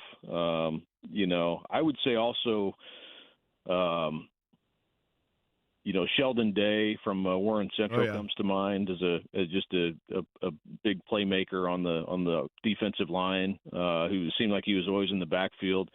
And also, honestly, David Bell, I'd be remiss not to mention him. I mean, I remember as a freshman I think he was about to be a freshman or had just started his freshman year, and Jason West was, pointed him out during a practice and, kind of watched him a little bit. And he wasn't necessarily getting a lot of separation even at that point, but everything they threw to him, he would catch, he would catch it, so that kind of became a common theme at Warren Central. Anything in his neighborhood, he was going to come down with it. And he was just such a clutch player too. He would always come through for him. Well, he was good enough that in the state finals of his senior year with an ankle injury, they still put him out there because they had to double team him. Because you're like, this guy might not be able to move, but we got to have 2 guys on him, and then they go on and win, right? Yeah, exactly. He wasn't even, even that, the things he did in basketball too. The Romeo Langford game when they were down at Seymour and he made that shot, to win the game. And I just have a lot of good memories of him, personally too. He always got along with him really well. But yeah, I mean, you could pick a lot. And Caden Curry too on the defensive line for Center Grove, absolutely dominant high school player. Just seems like he was always, in the backfield, just at all times. Cam McGrone, who ended up playing at Michigan and for the Patriots. Chris Evans played running back at BD, is with the Bengals now. I mean, there's been so many guys. It's hard to. I know you asked for one, but they're just different positions. It's like there's definitely things you think about that it's like you just don't see that very often. And all those guys I just mentioned all had that. High school sports reporter for the Indianapolis Star, Kyle Neddenriep, is our guest. He joined us on the Express Pro Tire and Auto guest line. Kyle, looking at the rest of tonight's slate from a Class 1A through 3A lens, where are the top matchups around the state in your mind, or the marquee matchups, rather? Yeah, I mean, I'll be curious. I don't know if you guys saw Bud Wright. I talked to him last night. He's going to miss tonight's game for Sheridan. First time he's missed a game in 62 years. But he got hit last week. He was on the field during the scrimmage, and just funny to talk to him. Not funny, but just he kind of downplayed everything. He ended up breaking his arm, and he's having to have surgery here in about an hour. They couldn't get him in any other time of the day, unfortunately, or any time of the week. So he's going to have to miss tonight's game. But Sheridan, they're ranked number 3 in Class 1A, and they play Western Boone tonight. So I think that'll be a fun game. That's actually the end of their rivalry. They've been opening with each other going on, I think, 25 years or something like that, but they're going to not play each other anymore. But, Sheridan's a team I think that could make some noise in 1A. They may not win this game. Western Boone's a bigger school. And they haven't beat them a lot over the last several years, but they're a team I think to keep an eye on, as the season moves along. South Putnam and Speedway I think is a fun game. South Putnam was number 1 in the opening poll in Class 1A. Speedway is a team that's a little bit bigger than they are, but South Put really, they have returning quarterback and all that, so I think that could be a fun game tonight. In Class. Class 2A, Lutheran's got a little bit of an easier game tonight, but, Eastern Hancock will be a team to watch. They play Frankton tonight. They should win that game, and they'll be a team to look at moving forward. Triton Central, they go to Batesville tonight. Batesville's a really good team. Potentially could be somebody to watch in Class 3A, ranked highly going into the season. Triton Central's been really good in Class 2A for several years now. So, that'll be a score that'll be interesting, I think, tonight. Although Triton Central did lose a lot from last year, but, Tim Abel's done a great job building that program. And then 3A, that's actually a 3A/4A game, but Gibson Southern comes up here and plays at Hendricks County against Danville tonight. I was actually out at Danville yesterday talking to those guys a little bit about this. Gibson Southern's been a team that's been really strong the last several years under Nick Hart, and had a team that went to the state finals I think it was 2021. And then last year again, we're able to make it to the semi-state. So, that'll be a big challenge. Danville's actually moving up to 4A this year, but that's another good, kind of small school game that's a little bit unusual on the schedule for tonight. Hamilton Heights LaPel, probably another one to look for. LaPel's got a really good offense. Hamilton Heights was 11-1 last year. I think that'll be a toss-up type of game too. But yeah, there's a lot of good ones at the lower levels as well, and sometimes those are the best atmospheres too. You go to a smaller school, and it really kind of gives you the fabric of what Friday nights are all about. Kyle, we look forward to talking to you each and every Friday to kind of set the stage for what the big games are that week, and then obviously, inevitably, one of the weeks when we're talking about the fact that North Central's 22-game losing streak is coming to a snap, and we will lead with that. All right. Sounds good, guys. Thanks a lot. I appreciate it. Kyle Neddenriep from the Indianapolis Star. I think it's 22. I don't want to sell the kids short at North Central, Jimmy. But you can't sell anybody short. Educate and entertain. I don't see selling short in the mantra of Query & Company. Tough schedule, man. Tough schedule, right? Yeah. Very tough schedule. Kevin Bowen, by the way. They need your support. What's that? They need your support. I don't know. You got to pick a team, but I think they need a Jake Query appearance out of nowhere. I think North Central is well aware that they have my support all the time. I know. Believe you me. Kevin Bowen going to join us 2:00. We will talk about what took place last night. Also, feel good for the heart Friday might have a little high school football theme in 45.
Never a diehard Bon Jovi fan, but you know the one thing about them, Jimmy, that I've always thought was part of their longevity? What's that? I think John Bon Jovi, by all account, just carries himself like a cool guy. Just a nice guy. Yeah. He was at the IndyCar race in St. Pete at the beginning of the year. So too was Brett Michaels. And John Bon Jovi, when his, like the SUV that he was in went past, I mean, it was like a presidential motorcade in terms of people flocking to the car. I'd never seen anything like it, like running to the car to try to get a picture with them. And he was cool. I mean, he was like waving to people, you know, taking selfies and whatever else. And then on pit road, my understanding, really nice guy.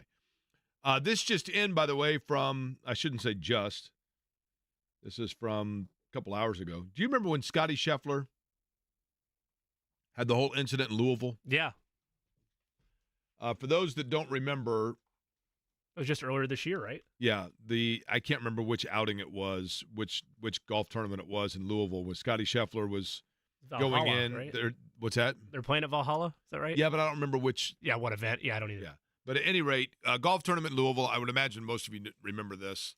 There had unfortunately been a tragic car accident where I believe it was a pedestrian was fatally injured. So they had the entrance to the golf course roped off, blocked due to traffic was blocked. And Scotty Scheffler pulled up to it, and in pulling up to it, kind of gave it the hey, I need to get in there. And he thought that he had been cleared, and so he went through, and the Louisville Police Department ended up arresting him, and their claim was that he very hostily drove through. Then the surveillance videos came out, and wait a minute, that didn't look to be the case at all. I believe those charges were all dropped. But of the 3 police officers that were in part of his arrest and didn't have their body camera on, one of those officers, Javar Downs of the Louisville Police Department, arrested today after allegedly stealing $4,000 seized from a suspect that was being booked into jail. It's not good, right? It's not great. Not a great look. I mean, obviously doesn't have anything to do with the Scheffler story, but it's whoa. PGA Championship, by the way, I believe was it the event the PGA? based on my research. Now, the shirt that you're wearing, I do like the Indiana football shirt, but Jimmy, one thing I've known about you is that typically you dress on theme. You wear something I'll see Jimmy will be wearing, a Mickey Mouse shirt, and I'm like, why are you wearing a Mickey Mouse shirt? And then that night I'm sitting there and I'm watching the news, and they'll say, and a reminder, it was 110 years ago today that Walt Disney was born. I'm like, oh, okay. Yep. There's always a theme. By the way, I did golf with your Mickey Mouse golf balls. Did? I kept one of them as a souvenir because Do you still have the other 2? Here's the thing. Okay. My round of golf Wednesday, please hold your applause, was the first time since I started golfing 6 months ago, or well, not even that, 5 months ago. My first round of 18 where I did not lose a single ball. Wow, that legitimately, there's no sarcasm there. That deserves a firm. I was proud of that. Round of applause. But I do have still Good. 2 of the Mickey Mouse balls.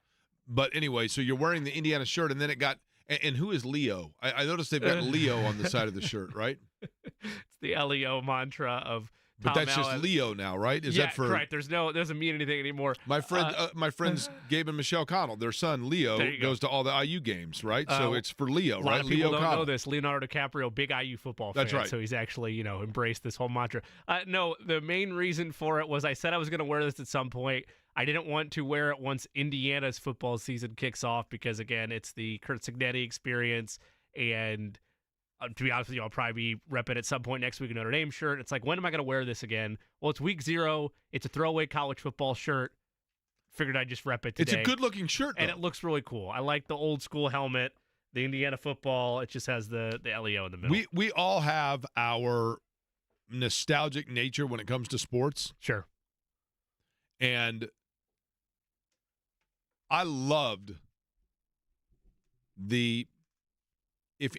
remember that year where Indiana was doing a different helmet literally every single game? Yes. And I go back to, I'm like, there's no bigger sign that you are the losingest program in Division I college football than you are wearing a different helmet every game, right?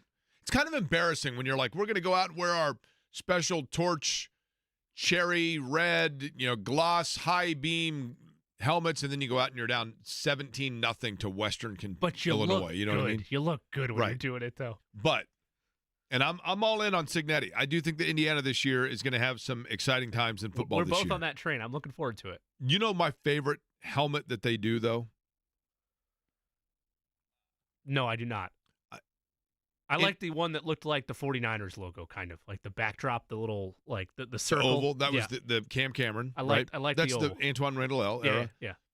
Your answer is basically the same as mine, and let me explain. That helmet that you're talking about, they were wearing when you were probably a kid and first got introduced to IU football, right? Sure.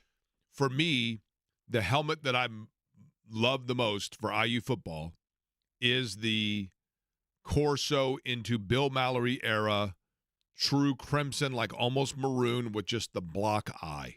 Yeah. And I think it had 2 stripes maybe or stickers that go down the top of it. I simplistic but effective, which is what you want Indiana football to be. Simply simplistic but effective. How was the game? Good. How did Indiana look? They were simplistic. What was the final? 10-7. Who won? Indiana. So they were effective. That's correct. Simplistic, but effective. Now, I think this year, Cincinnati wants to be a little more high-paced than that, but it's Indiana. Take what you can get. This right? won't help the radio audience, but this is what you're looking for? You mean that nice little... Correct. Just like you mentioned, the Correct. crimson maroon-ish with the top large right, white top eye. right, I think that also. one? Yeah.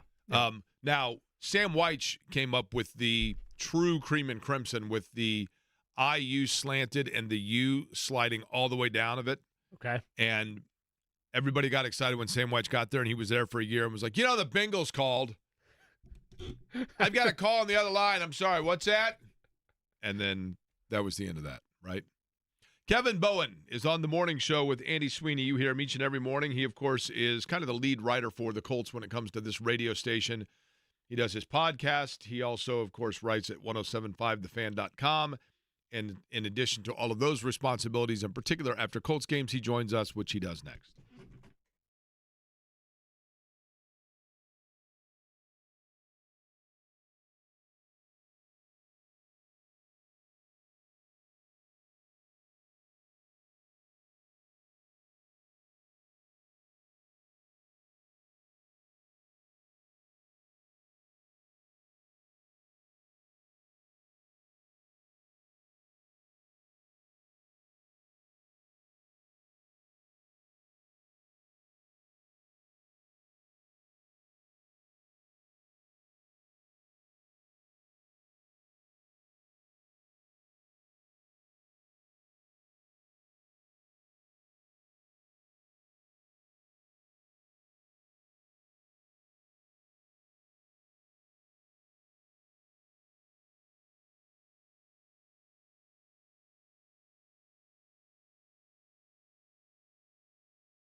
Audience, the world, Rick rolled by Man. Corbin Lingenfelter today. By the way, Todd Meyer, our executive producer, just popped in to let me know that this weekend, the Fan here in Indianapolis is your official home of the Cute Fella. Cute Fella weekend on the Major Fan. League Baseball airing on the Fan includes the Baltimore Orioles. The race, the Portland race, will air also. So to know that I'm on the same radio station in Indianapolis that's airing the Cute Fella Baltimore Orioles is awesome. That's We have plaque-worthy. tickets to give away, by the way, for OAR. This is going to be August 31st at Everwise Amphitheater at White River State Park. If you would like to go see OAR on August 31st, by the way, if my quick math is correct, would be 1 week from tomorrow. Is that right?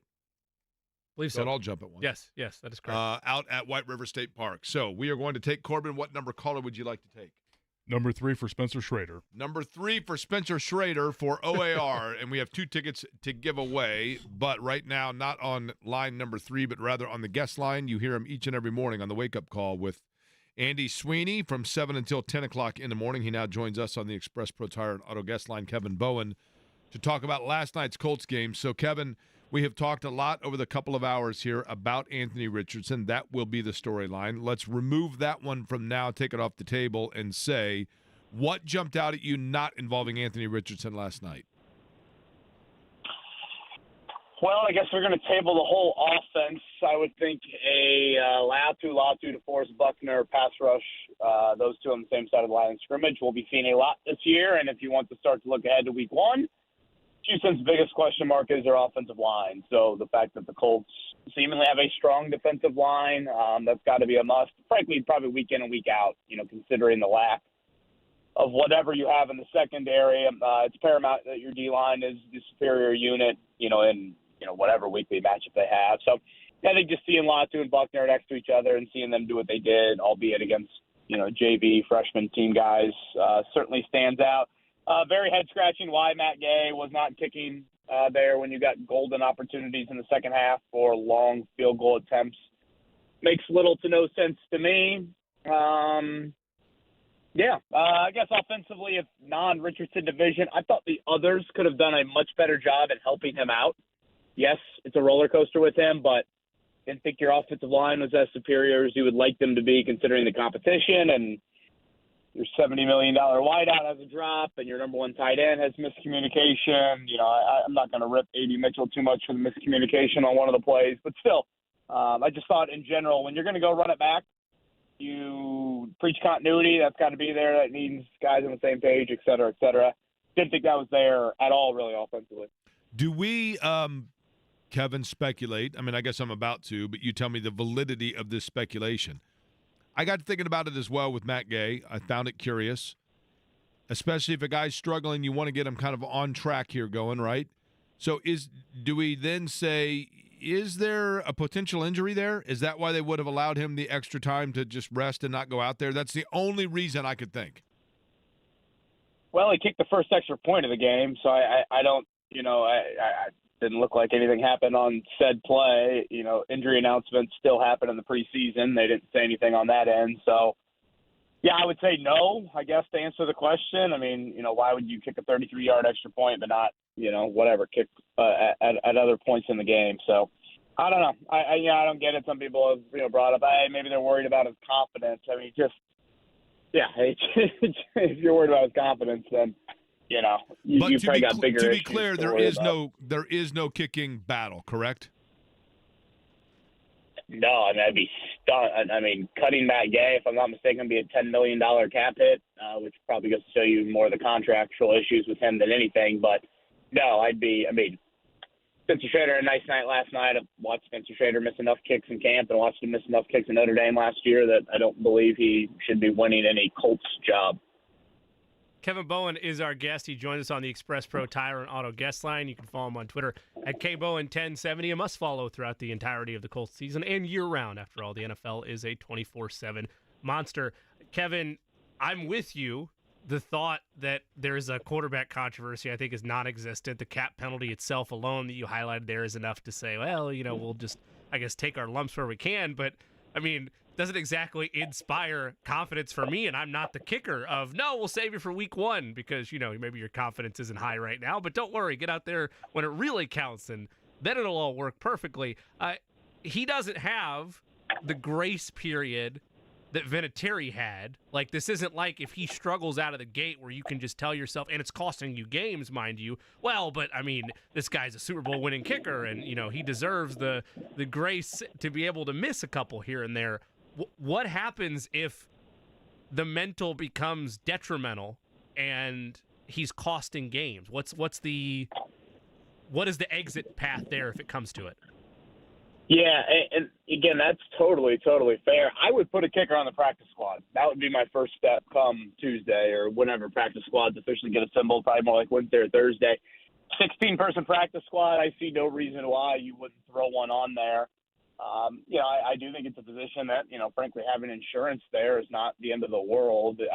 I know it's not the COVID year where you had seemingly backups of everything everywhere, but, yeah, I would do that. And, you know, to further your point, it is a position that I do think can get really, really mentally taxing really, really quickly. I mean, we have seen some great kickers in NFL history, and it just go. Now, Vinatieri, I just think it was age and injury, frankly, and I thought at that point in 2019, Frank Reich and Chris Ballard were way too caught up in the Vinatieri aura and not living in the reality of what has this dude at 40, whatever he was, 46 years old, with injuries, what has he done for you lately? So, you know, I do think it's important, but, you know, to your earlier point, Jimmy, just about the mental aspect, again, I find it so head-scratching why you would not have kicked him with his holder back in the lineup last night when you got terrific opportunities. It's like, you know, again, you're worried about him mentally, you're worried about him facing the fears, whatever you want to do. Like, you know, when I was younger, I used to have much more of a prominent speech impediment, and so there'd be times where, like,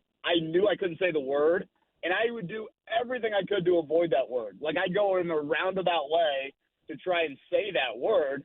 And it's almost like with Matt Gay last night, they're like, oh, my gosh, we're so nervous about what the failing could be here. Let's go kick the extra point. Let's treat Spencer Schrader like he's the 6-year walk-on that has been deserving of this opportunity his entire life. And I'm just like, what? I mean, no. Have Matt Gay confront the word. Say the word. Have to confront your fears, if you will. I'd much rather have him do that in Cincinnati. The best news would be he makes it and he feels great. Worst news is he misses it, and now you can give the proper attention that it needs however you would like over the next couple of weeks. So very odd to me, the handling of Matt Gay. The Fan Zone, Kevin Bowen, joins us on the Express Pro Tire and Auto guest line. Were any roster spots won last night?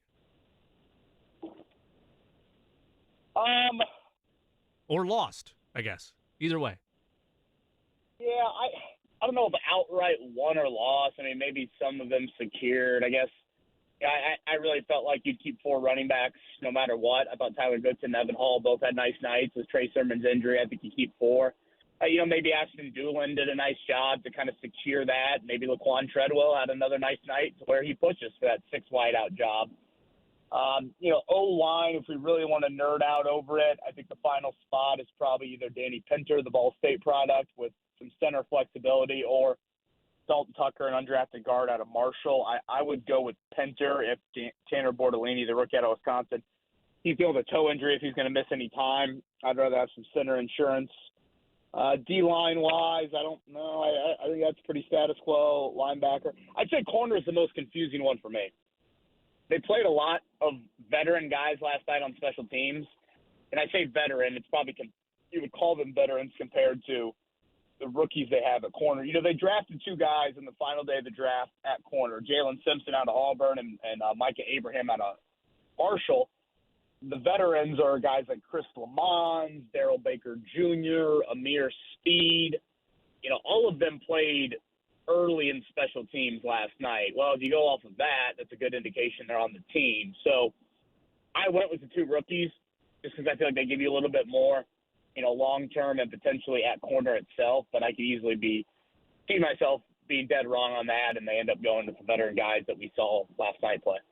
Kevin, are they starting to utilize Alec Pierce in different ways, or is it just because I would like for them to start to experiment with using him different ways that it felt that way last night?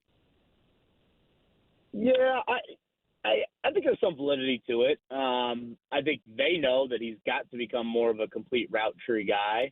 I mean, Pierce, I thought detailed pretty, you know, candidly and pretty accurately why he put on some weight in the offseason of, at times, the 4.3 40-yard dash speed, that's not the issue. The issue for him early in the season is he doesn't create really any separation of note on the shorter to intermediate routes. Whatever, think slants, think like those types of, again, more kind of underneath stuff where there's naturally more congestion with the cornerback, but Pierce doesn't give his quarterback maybe enough of a window there. I thought you saw that play go incomplete in the first preseason game, but last night he made a couple of plays, I think, on routes, not exactly similar to that, but on that routes you would call kind of more into that part of the field. So, yes, I think they are trying that. That's all about what the preseason is about, and especially if A.D. Mitchell is going to be needed in the slot for, however long Josh Downs is out, then you're going to need Alec Pierce to be more of a, complete wideout. Kevin, this was from Jordan Schultz on Twitter, a couple other spots as well, and it happened about a half hour ago, but it was, per sources, this his tweet, #Colts tight end Jelani Woods underwent successful surgery today for turf toe and will miss about 4 months. The team is hopeful that Woods can return around Christmas time for a playoff push. I realize that that question's answered already, but just for your clarification as a team beat writer, is that effectively saying that, okay, it's an IR stint for him or whatever, but cutting him is out of the question? He is still a part of this team in 2024? Yeah, so the rule change this year is on Tuesday with roster cuts, you can designate 2 guys to go to injured reserve and potentially return this season. If you look at the roster right now they have to miss at least 4 games. That's the caveat in there. If you look at the roster right now, I really don't know of anyone that would be great candidates outside of Woods. I mean, if Samson Ebicom really tore his Achilles, boy, isn't that a long shot? So you cross him off. I brought up Tanner Bortolini earlier. I brought up Josh Downs earlier. I think both of them are dealing with injuries that you would expect them to be back close, if not at the start of the season, i.e. you don't expect them to miss an entire month, which, again, you have to be out for 4 games. So considering the good bill of health they seemingly exited with last night for the frontline guys, again, I don't know of 2 players that would qualify. Woods would be one of them, albeit it doesn't sound like his return would be for very long. So, yeah, I think you just throw him on IR, let him rehab, designate him potentially to return, and, yeah, you pretty much can push that debate to the back burner. So, last year with Woods, and I believe I have this correct, the rule was different. You had to actually put him on the 53 to start, and then the very next day, remember when they, weirdly cut Isaiah McKenzie for, 24 hours last year, and It was like, the Colts have 2 wide receivers on their team or 3 wide receivers on their team. And, it was this big hoopla when, in reality, it just all turned out to be kind of roster gymnastics that teams play for the first 40 hours. I think the NFL is trying to kind of get a little bit of a handle on that. So that's why they're doing this. Whereas Woods, again, initially made it, and then the next day he goes to IR. It's like, well, I mean, that's kind of pointless. So basically, if you see guys go to injured reserve right now, they're done for the season. If they feel like they can get back, then they can wait till Tuesday. And again, only 2 players on each team can be designated with that 4-week absence potentially to return later in the year. I realize nobody in the tight end room, and that's why we talk about them so often, has separated enough where they've earned anything or it's their birthright to anything. But does this present a complication in that room if you start to develop real chemistry? But hey, December's around and here's high upside Jelani Woods back in the fold. Am I reading too much into that, or does that have a opportunity to create unnecessary headaches? Yeah, I'd say you're probably reading too much into it. I mean, first off, it'd be a great problem for that room to have. Sure. I don't think Jelani Woods, I think we do have to remember, I would not cut Jelani Woods, let me be clear, but I think you do have to remember Jelani Woods has had 1 game in his NFL career with more than 3 catches and more than 45 yards. So, yeah, I don't think he's earned the right to have that sort of ego, and he doesn't strike me as an individual, frankly, that has that type of ego. So, yeah, I would say in the no is where I would kind of fall on that end of it. But, obviously what your record would be at that point of the season probably is something that, would factor in as well. So, no. Hey, Kevin, somebody sent me this. You and Jimmy both will have interest in this. I'm curious. I'm going to put you on the spot here. I have a Notre Dame football anecdote that somebody sent me from some TikToker. Which one of you guys wants to be the one to put your Notre Dame knowledge to the test here? You want to fall on this sword, Kevin? Gosh, Notre Dame and TikTok, two things that I don't think really go together. Sure, yeah, but why not? Jimmy can be my phone a friend. Okay, some guy sent me a video. Who knows how legitimate it is? And it's from somebody saying, "Have you ever noticed this?" And it's like, it's a TikTok video. So Notre Dame's end zone, Notre Dame's football field in South Bend is obviously, by today's standards, relatively plain. Okay, in the end zones, it has slash marks going through the end zone. Correct? Mm-hmm. Correct. Either one of you know how many it has? Yeah, nine in each, right? Correct. That is for a total of how many? That is 18 for, if I'm not mistaken, I want to say the school was founded in 1842, and I believe they're at an angle of 42 degrees towards the Golden Dome, correct? Or towards Touchdown Jesus. Kevin got it. Are you the one that did the TikTok video? Boy, I can't say I'm on TikTok. I was nervous. There was a 24-hour period there where Twitter went down that I panicked a few years ago, and I had to call my sister-in-law, FaceTime her, and she helped me create a TikTok. But, yeah, that's the only time I think I've really been on TikTok. I don't use the TikTok because I don't want the Chinese having all my information. Now, Jimmy, did you know that information? I did not. That's a fact what I just learned. Is that something that you had to learn at Cathedral, and why are they not teaching that at Roncalli, Kevin? Well, we won't get into that debate. Is this where I raise my hand and tell you that my other brother-in-law sent that to me earlier this week, and I had no idea about it, but I thought it was pretty cool. Okay, I feel better now.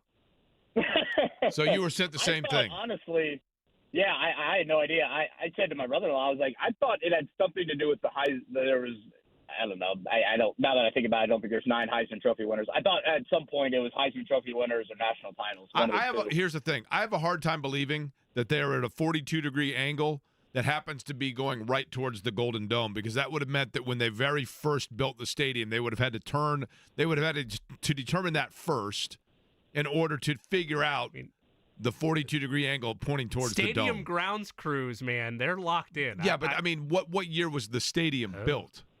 Well, tell that to Fortune and Rudy. He was all over it from a stadium grounds crew standpoint.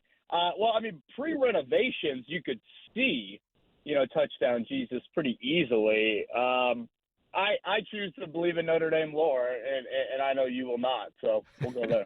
Okay. The 18 at 42 degrees, I totally believe it. I think it's very cool. The fact that they at 42 degrees happens to be pointing right towards the Golden Dome seems a little extreme. It's funny. I thought nothing of the end zone, like in all my Notre Dame fandom. I mean, sure, there's been times where I'm like, oh, wow, that's, I guess, unique.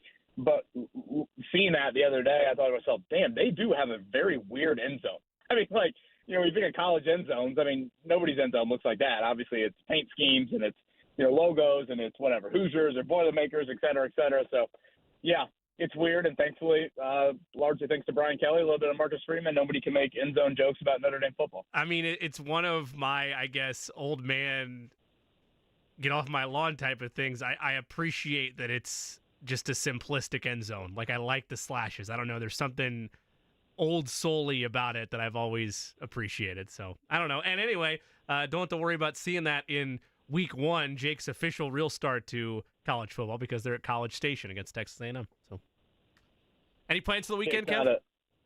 Jake's not a week zero. Jake Jake does not subscribe to week 0. I don't even acknowledge it.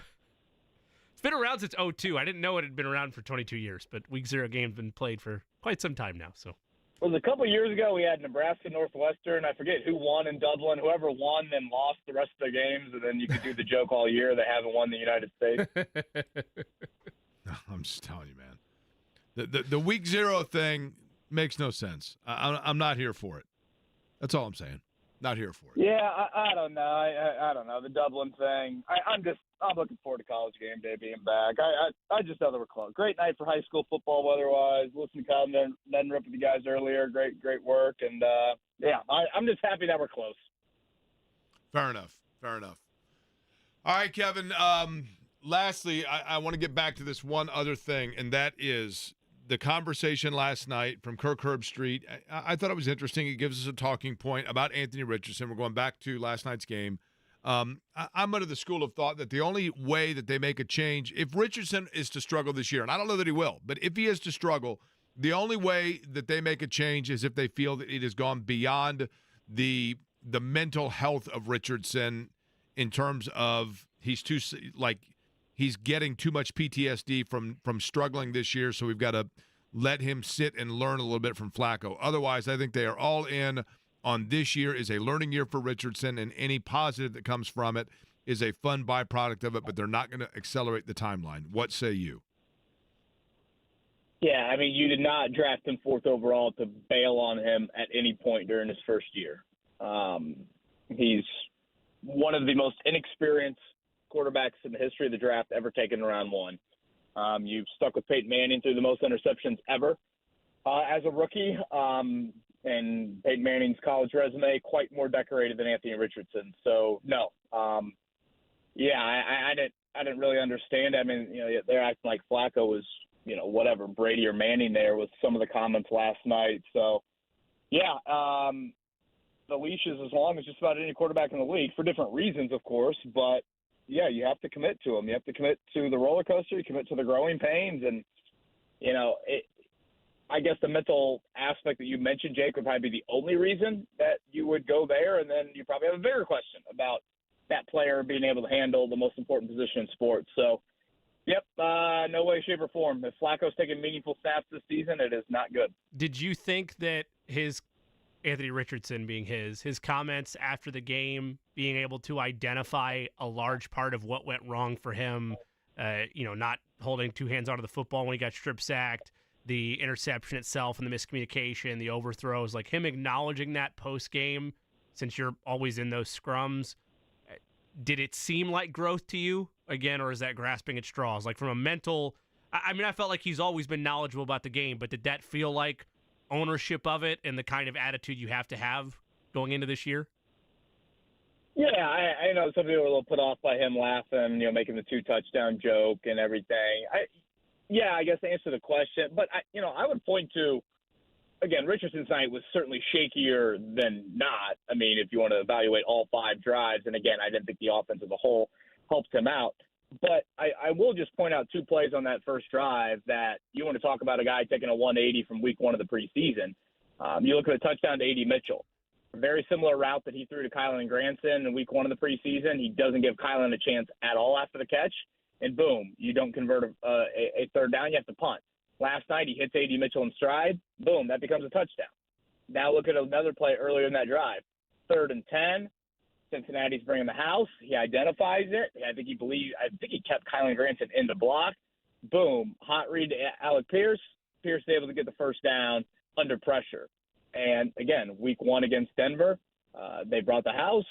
You couldn't pick it up, and it was incomplete. So, I mean, whether you want to use his words after the game, sure, but those 2 plays I just pointed out are pretty tangible evidence of him, again, making strides. Now, the roller coaster was in full pursuit for the next 4 series as a drop back passer, which is probably going to happen. So, so much of this is on Shane Steichen.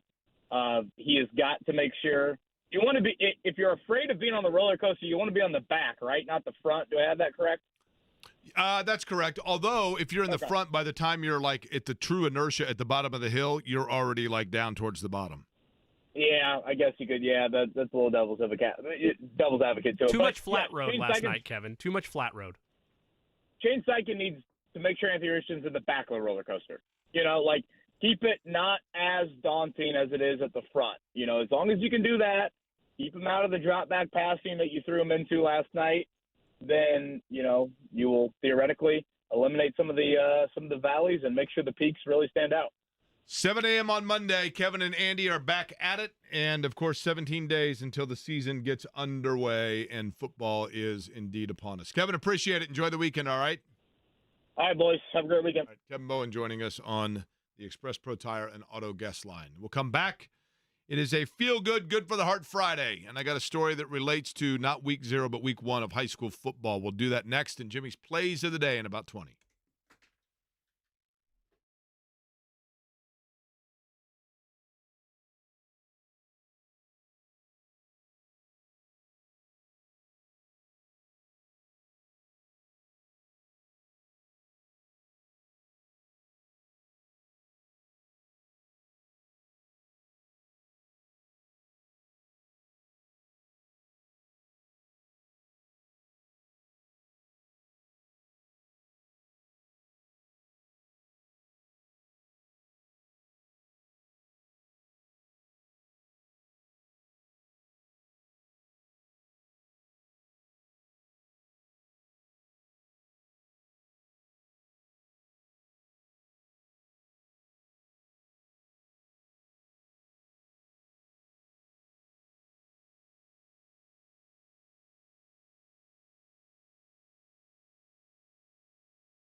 necessarily about the Mr. Basketball candidate. I'm talking more so about if you know somebody who got a chance that they've been waiting for a long time. Now the time is there, and they made the best of it. That's what we want to talk about. For example, let me tell you the story of Thomas Campbell.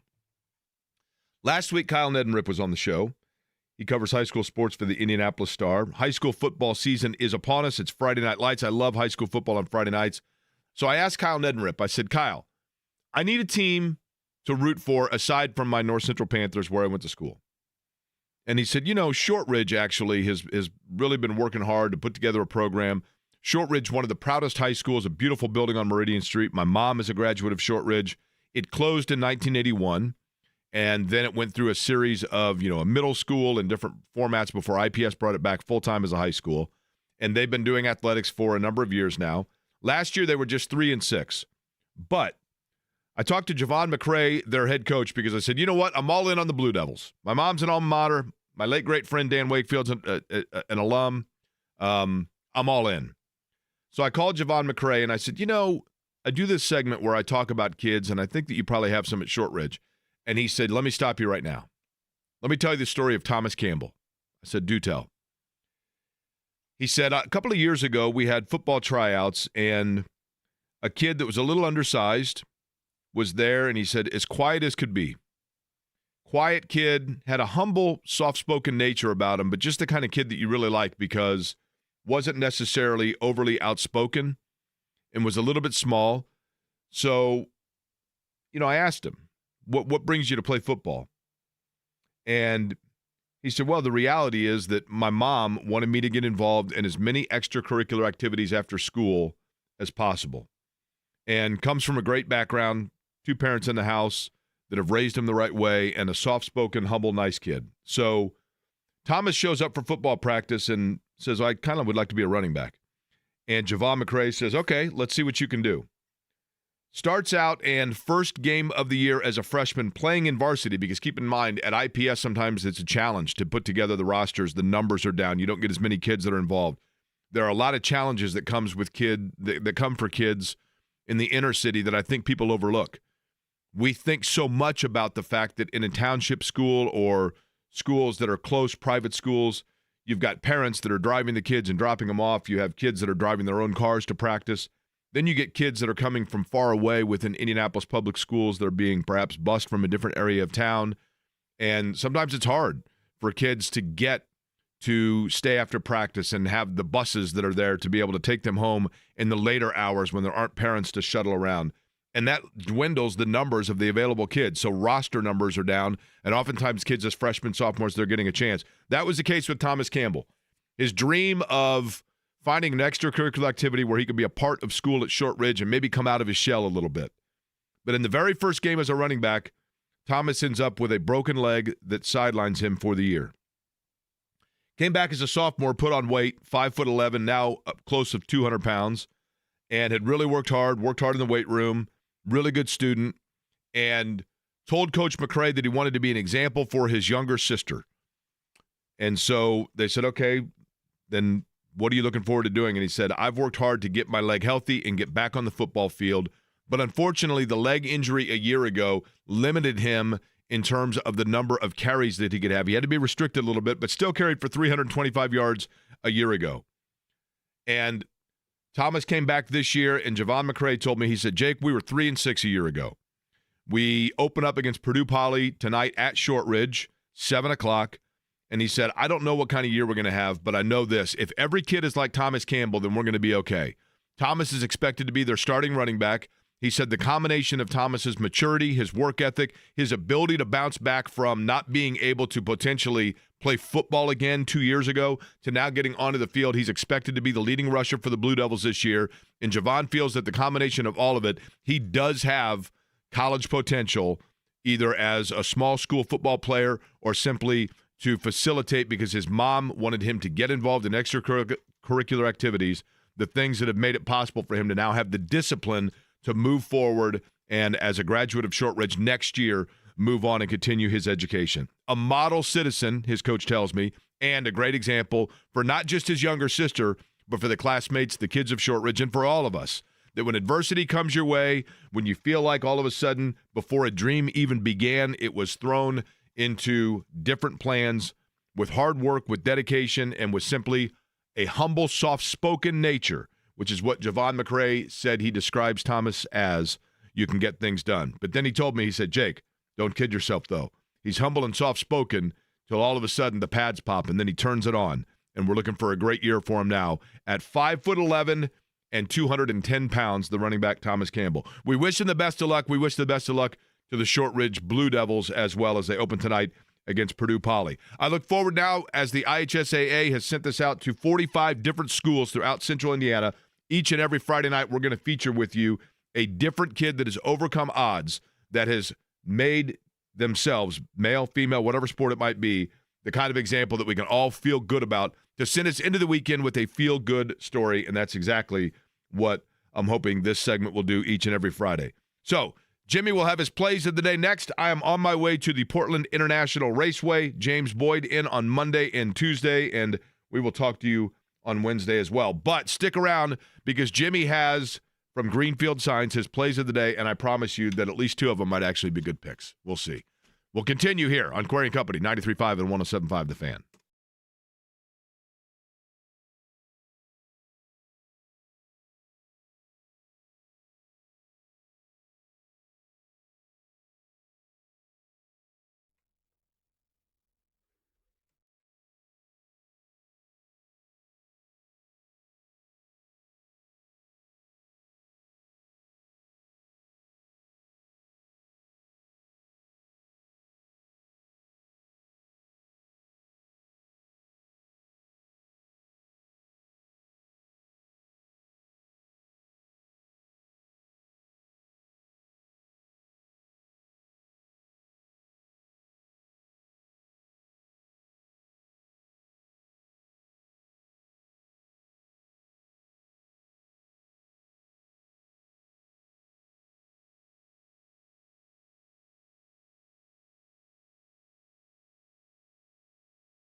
Today's plays of the day.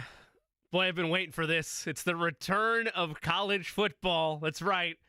It's not week 1, but it is week 0, and we do, in fact, have a week 0 play to get to you today. But first, it's brought to you by Greenfield Signs and Lighting. Greenfield Signs, a professional, comprehensive sign company with 2 locations in central Indiana. They'll take all your signage ideas, take hold of that project from design all the way to delivery. Family owned and managed for more than 4 generations. You don't get a second chance to make a first impression very often. Don't even risk that. Make a first impression that's a true home run. Do it with Greenfield Signs and Lighting. For more information, go to greenfieldsigns.com. Speaking of home runs, we have some selections today on the baseball diamonds as well. We start first pitch, 7:05. We will take Cute Fella. Hey, root for me. That's the best I can do. I don't have the same cadence as Jake and Corbin. I wasn't going to put you in that spot to have to do the Cute Fella mantra there. Anyway, it's the Baltimore Orioles. We'll take them on the money line over the Houston Astros. They got worked last night by Houston, thinking Baltimore bounces back as they try to continue to keep pace with the Yankees in that race for the AL East crown. Elsewhere, we'll take the Cleveland Guardians to bounce back as they begin a set with the Texas Rangers. That in Cleveland. We'll take Cleveland outright to win there. Last baseball bet for you, we'll take the Milwaukee Brewers to win on the road on the money line over the Oakland Athletics. And now we can shift gears towards tomorrow, which is the return of college football. Week 0 in full effect. There's 4 games going on tomorrow. We are playing the marquee matchup of them all, and that is because 10th-ranked Florida State carrying the weight as they begin ACC conference play in Dublin, Ireland. College game day will be out there. 10th-ranked Florida State against Georgia Tech. We will lay the 10.5 on the Seminoles of Florida State to take care of business and cover the number. Again, they're 10.5-point favorites. We will take them over Georgia Tech. So sweet to have college football back, even though it's really the appetizer is week 0 before we get into the real push for the college football playoff coming up next week. And that's really what this transitional week schedule is, because it is the appetizer, but it's an appetizer for a season of college football that is going to be arguably the most anticipated in recent memory, because you have 12 teams that feel like they have a chance even if they lose a game. For years, doesn't matter who you root for, whether it was Notre Dame or USC or Georgia or Alabama, there'd be concerns if you stumbled and lost one game, you're out. You have no shot of trying to pursue a national title. A little bit more gray area now with that. Of course, conference championship games helped those one-loss teams, but now 12-team opportunity vying for the ultimate prize in college football. I want to go back to last night's preseason finale for the Colts. As we mentioned at the start of the show, Anthony Richardson and that Colts offense were going to be the biggest observational point and the biggest talking point to close the preseason, because you knew they were going to get about 2 quarters of play. You knew they were going to get their last opportunity to break off any rust that was there from the long off season and get into a groove against the Texans. And that first drive, man, I tell you, John mentioned this last night. We'll always remember that first drive because it was glorious. 12 plays, 80 yards, a touchdown. Anthony Richardson with surgical-like precision, especially on those run-pass options, on those RPOs, making the proper read, pulling it away from Jonathan Taylor to go with a quick shot to the left to A.D. Mitchell or Michael Pittman Jr., and making the correct reads to a point that he was getting in rhythm. And it all went downhill after that. The rhythm was gone. The accuracy issues that we had mentioned throughout his draft profile, going all the way back to the 2023 draft, was the struggles of accuracy, the mistiming and communicating with his different wide receiver options, and just trying to have that growth and development to a point that he's a more accurate passer, and the inexperienced, the lack of reps, the lack of starts. That's going to be something that follows Anthony Richardson this entire season. We knew that, especially when he only plays 4 games a year ago. But this season, and it was largely a bad preseason outing for Anthony Richardson to close the door on what would be a momentum-building moment going into week 1. But this season as a whole has to be about answers with Anthony Richardson. You spend a top 5 draft selection to make him your franchise quarterback, and you need answers.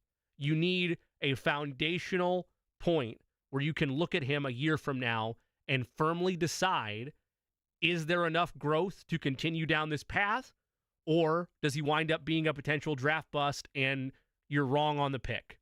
That might not be definitively decided in 1 year, but you can certainly get a clearer picture than you do right now by giving him those reps and letting him make mistakes and learn and grow. Yes, this is a hungry Colts fan base, and it's a team that feels like they are on the cusp of being back to where they were, back in the conversation to where next year you're giving the same flowers to Anthony Richardson and Shane Steichen and Michael Pittman Jr. and Jonathan Taylor, etc., as you were with C.J. Stroud and company last year. That's the precipice that the Colts feel like they are on. But that's what this season has to be about, is for him to get there to the point that right now you're going to have the highest of highs and the lowest of lows. And the hope is by season's end, those lows are a little bit higher and those highs are a little bit greater.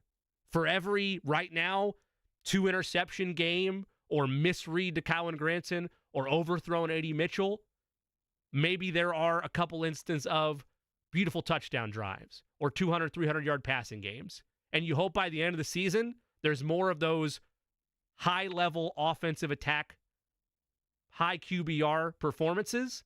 And every now and again, every third game, there's that head-scratching mistake or misread or imperfection. That's where you hope you are by season's end. One thing, though, that happened last night, and we pointed out earlier in the show, but just to re-represent it for those of you that might have missed it, was an observation that was made by Kirk Herbstreit about the current status of the Colts, quarterback room specifically, and whether or not there's even room for a debate or conversation about what to do at that position this year. Let me ask you something here. If you're Shane Steichen, best case scenario, Anthony Richardson, he lives up to what we all hope he can do. Running, throwing, he's healthy. This team has a great year, and he's a superstar, right? What if he struggles? What if he has a good drive or a good game and then a bad game, a good game and a bad game? He's a pick. Everybody's kind of expecting him to be the guy. You got a guy like Joe Flacco with the roster they have. I just wonder how you handle that if it goes down that path if you're Shane Steichen, because you know what you're going to get in Joe Flacco. You do know what you're going to get in Joe Flacco. Joe Flacco is a reliable quarterback in the National Football League, but his best days are behind him. His days at this stage are what you saw in Cleveland last year. Get you 4 or 5 games, keep you afloat, but look at what happened against a far superior matchup like the Houston Texans in that playoff matchup. It was a rout. And for the Colts, I get it. You want to talk about the strong areas of the roster, and it's a strong point by Herbstreit in regards to where the Colts feel like this roster is. But we've seen that movie before. That movie is putting the Band-Aid on the roster, thinking that a veteran quarterback will save the day for you. It's what you witnessed for 4 or 5 straight seasons post-Andrew Luck retirement. Bring in Carson Wentz. Bring in Matt Ryan. It'll be fine. You've seen that show. The Colts is currently constructed, and it's as true then as it is now, are not a veteran quarterback away from a Super Bowl title. They're not a veteran quarterback away from a division title. Where they are right now is a transitional year that has the potential for very high upside, that has the potential to get back to the playoffs. Heck, to maybe even win the AFC South because of how wide open that is. Jacksonville was supposed to be the darlings of the division a year ago, and look what happened. Houston came out of nowhere. C.J. Stroud had the season we all thought Anthony Richardson could have, and it's the Texans show now. The Texans are the betting favorites to win the division. The South has proven time and time again that luck can change in an instant for who's actually going to be the real dominant king of the hill in the AFC South. And for the Colts this year, yes, you want to win. You want to finally end the mediocrity. But to end it by just having a veteran quarterback in there when you wasted high level, and you didn't waste it, but that's what you would be saying you did, high draft capital on the quarterback of the future is asinine. The answer to the question of where's the temptation with this Colts roster to maybe put Joe Flacco out there. There's no temptation, because the temptation is maybe you're on the doorstep of a playoff berth. But you know who has better quarterback play and better roster play overall? 95% of the AFC teams that made the playoffs last year, and certainly the top dogs. Kansas City's not worried about Joe Flacco. Cincinnati's certainly not worried about Joe Flacco. The Dolphins aren't worried about Joe Flacco because he's 39 years old, and his days of being the top dog are behind him. What the Colts need this year is you hope that the winning comes in stride with Anthony Richardson's growth and development. You hope that Anthony Richardson, as he learns and grows, establishes further chemistry with Jonathan Taylor, with Michael Pittman Jr., with Alec Pierce, with A.D. Mitchell, to a point that it's second nature, that the footwork or the throwing mechanics get polished to the point that by season's end, there are far more high-level SportsCenter top 10 plays than there are pull your hair out, head-scratching, what was that pick six moments like there were last night. But that's the end game this season. Those are the two pathways. Just making the playoffs with a veteran quarterback is not good enough for the state of the Colts in 2024. And that's why that whole conversation point with Kirk Herbstreit and Al Michaels, while it's a valid conversation point in terms of just pondering on a national broadcast, it's not pertinent locally.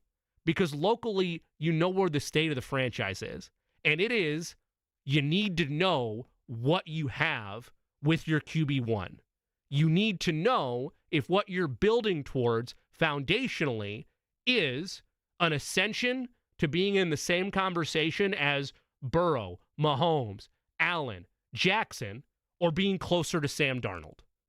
That last one admittedly harsh, but those are the realities of the quarterback position in the National Football League. This is going to be a strong year for Anthony Richardson. I believe it's going to be a year where he learns and grows, but he has to be allowed that opportunity. Because if you're at a point where you're worried about messing him up mentally or shielding him because he struggles, you've already lost the plot. Because that's an opportunity that's taken away at that point for a quarterback that needs to be able to fail so that he can succeed and grow. And ultimately, if it winds up with a division title, it's the very best the Colts could hope for, because you'd have a return to the playoffs, have a return to AFC South glory, and have the franchise quarterback to boot. A reminder, Jake is out on Monday. James Boyd will be in with me. Eddie Garrison will be back in the saddle as well behind the ones and twos, but great work all throughout the last 2 days by Corbin Lingenfelter. The Ride with JMV is next. JMV is at Sid's in Noblesville. He'll take you the rest of the way on The Fan.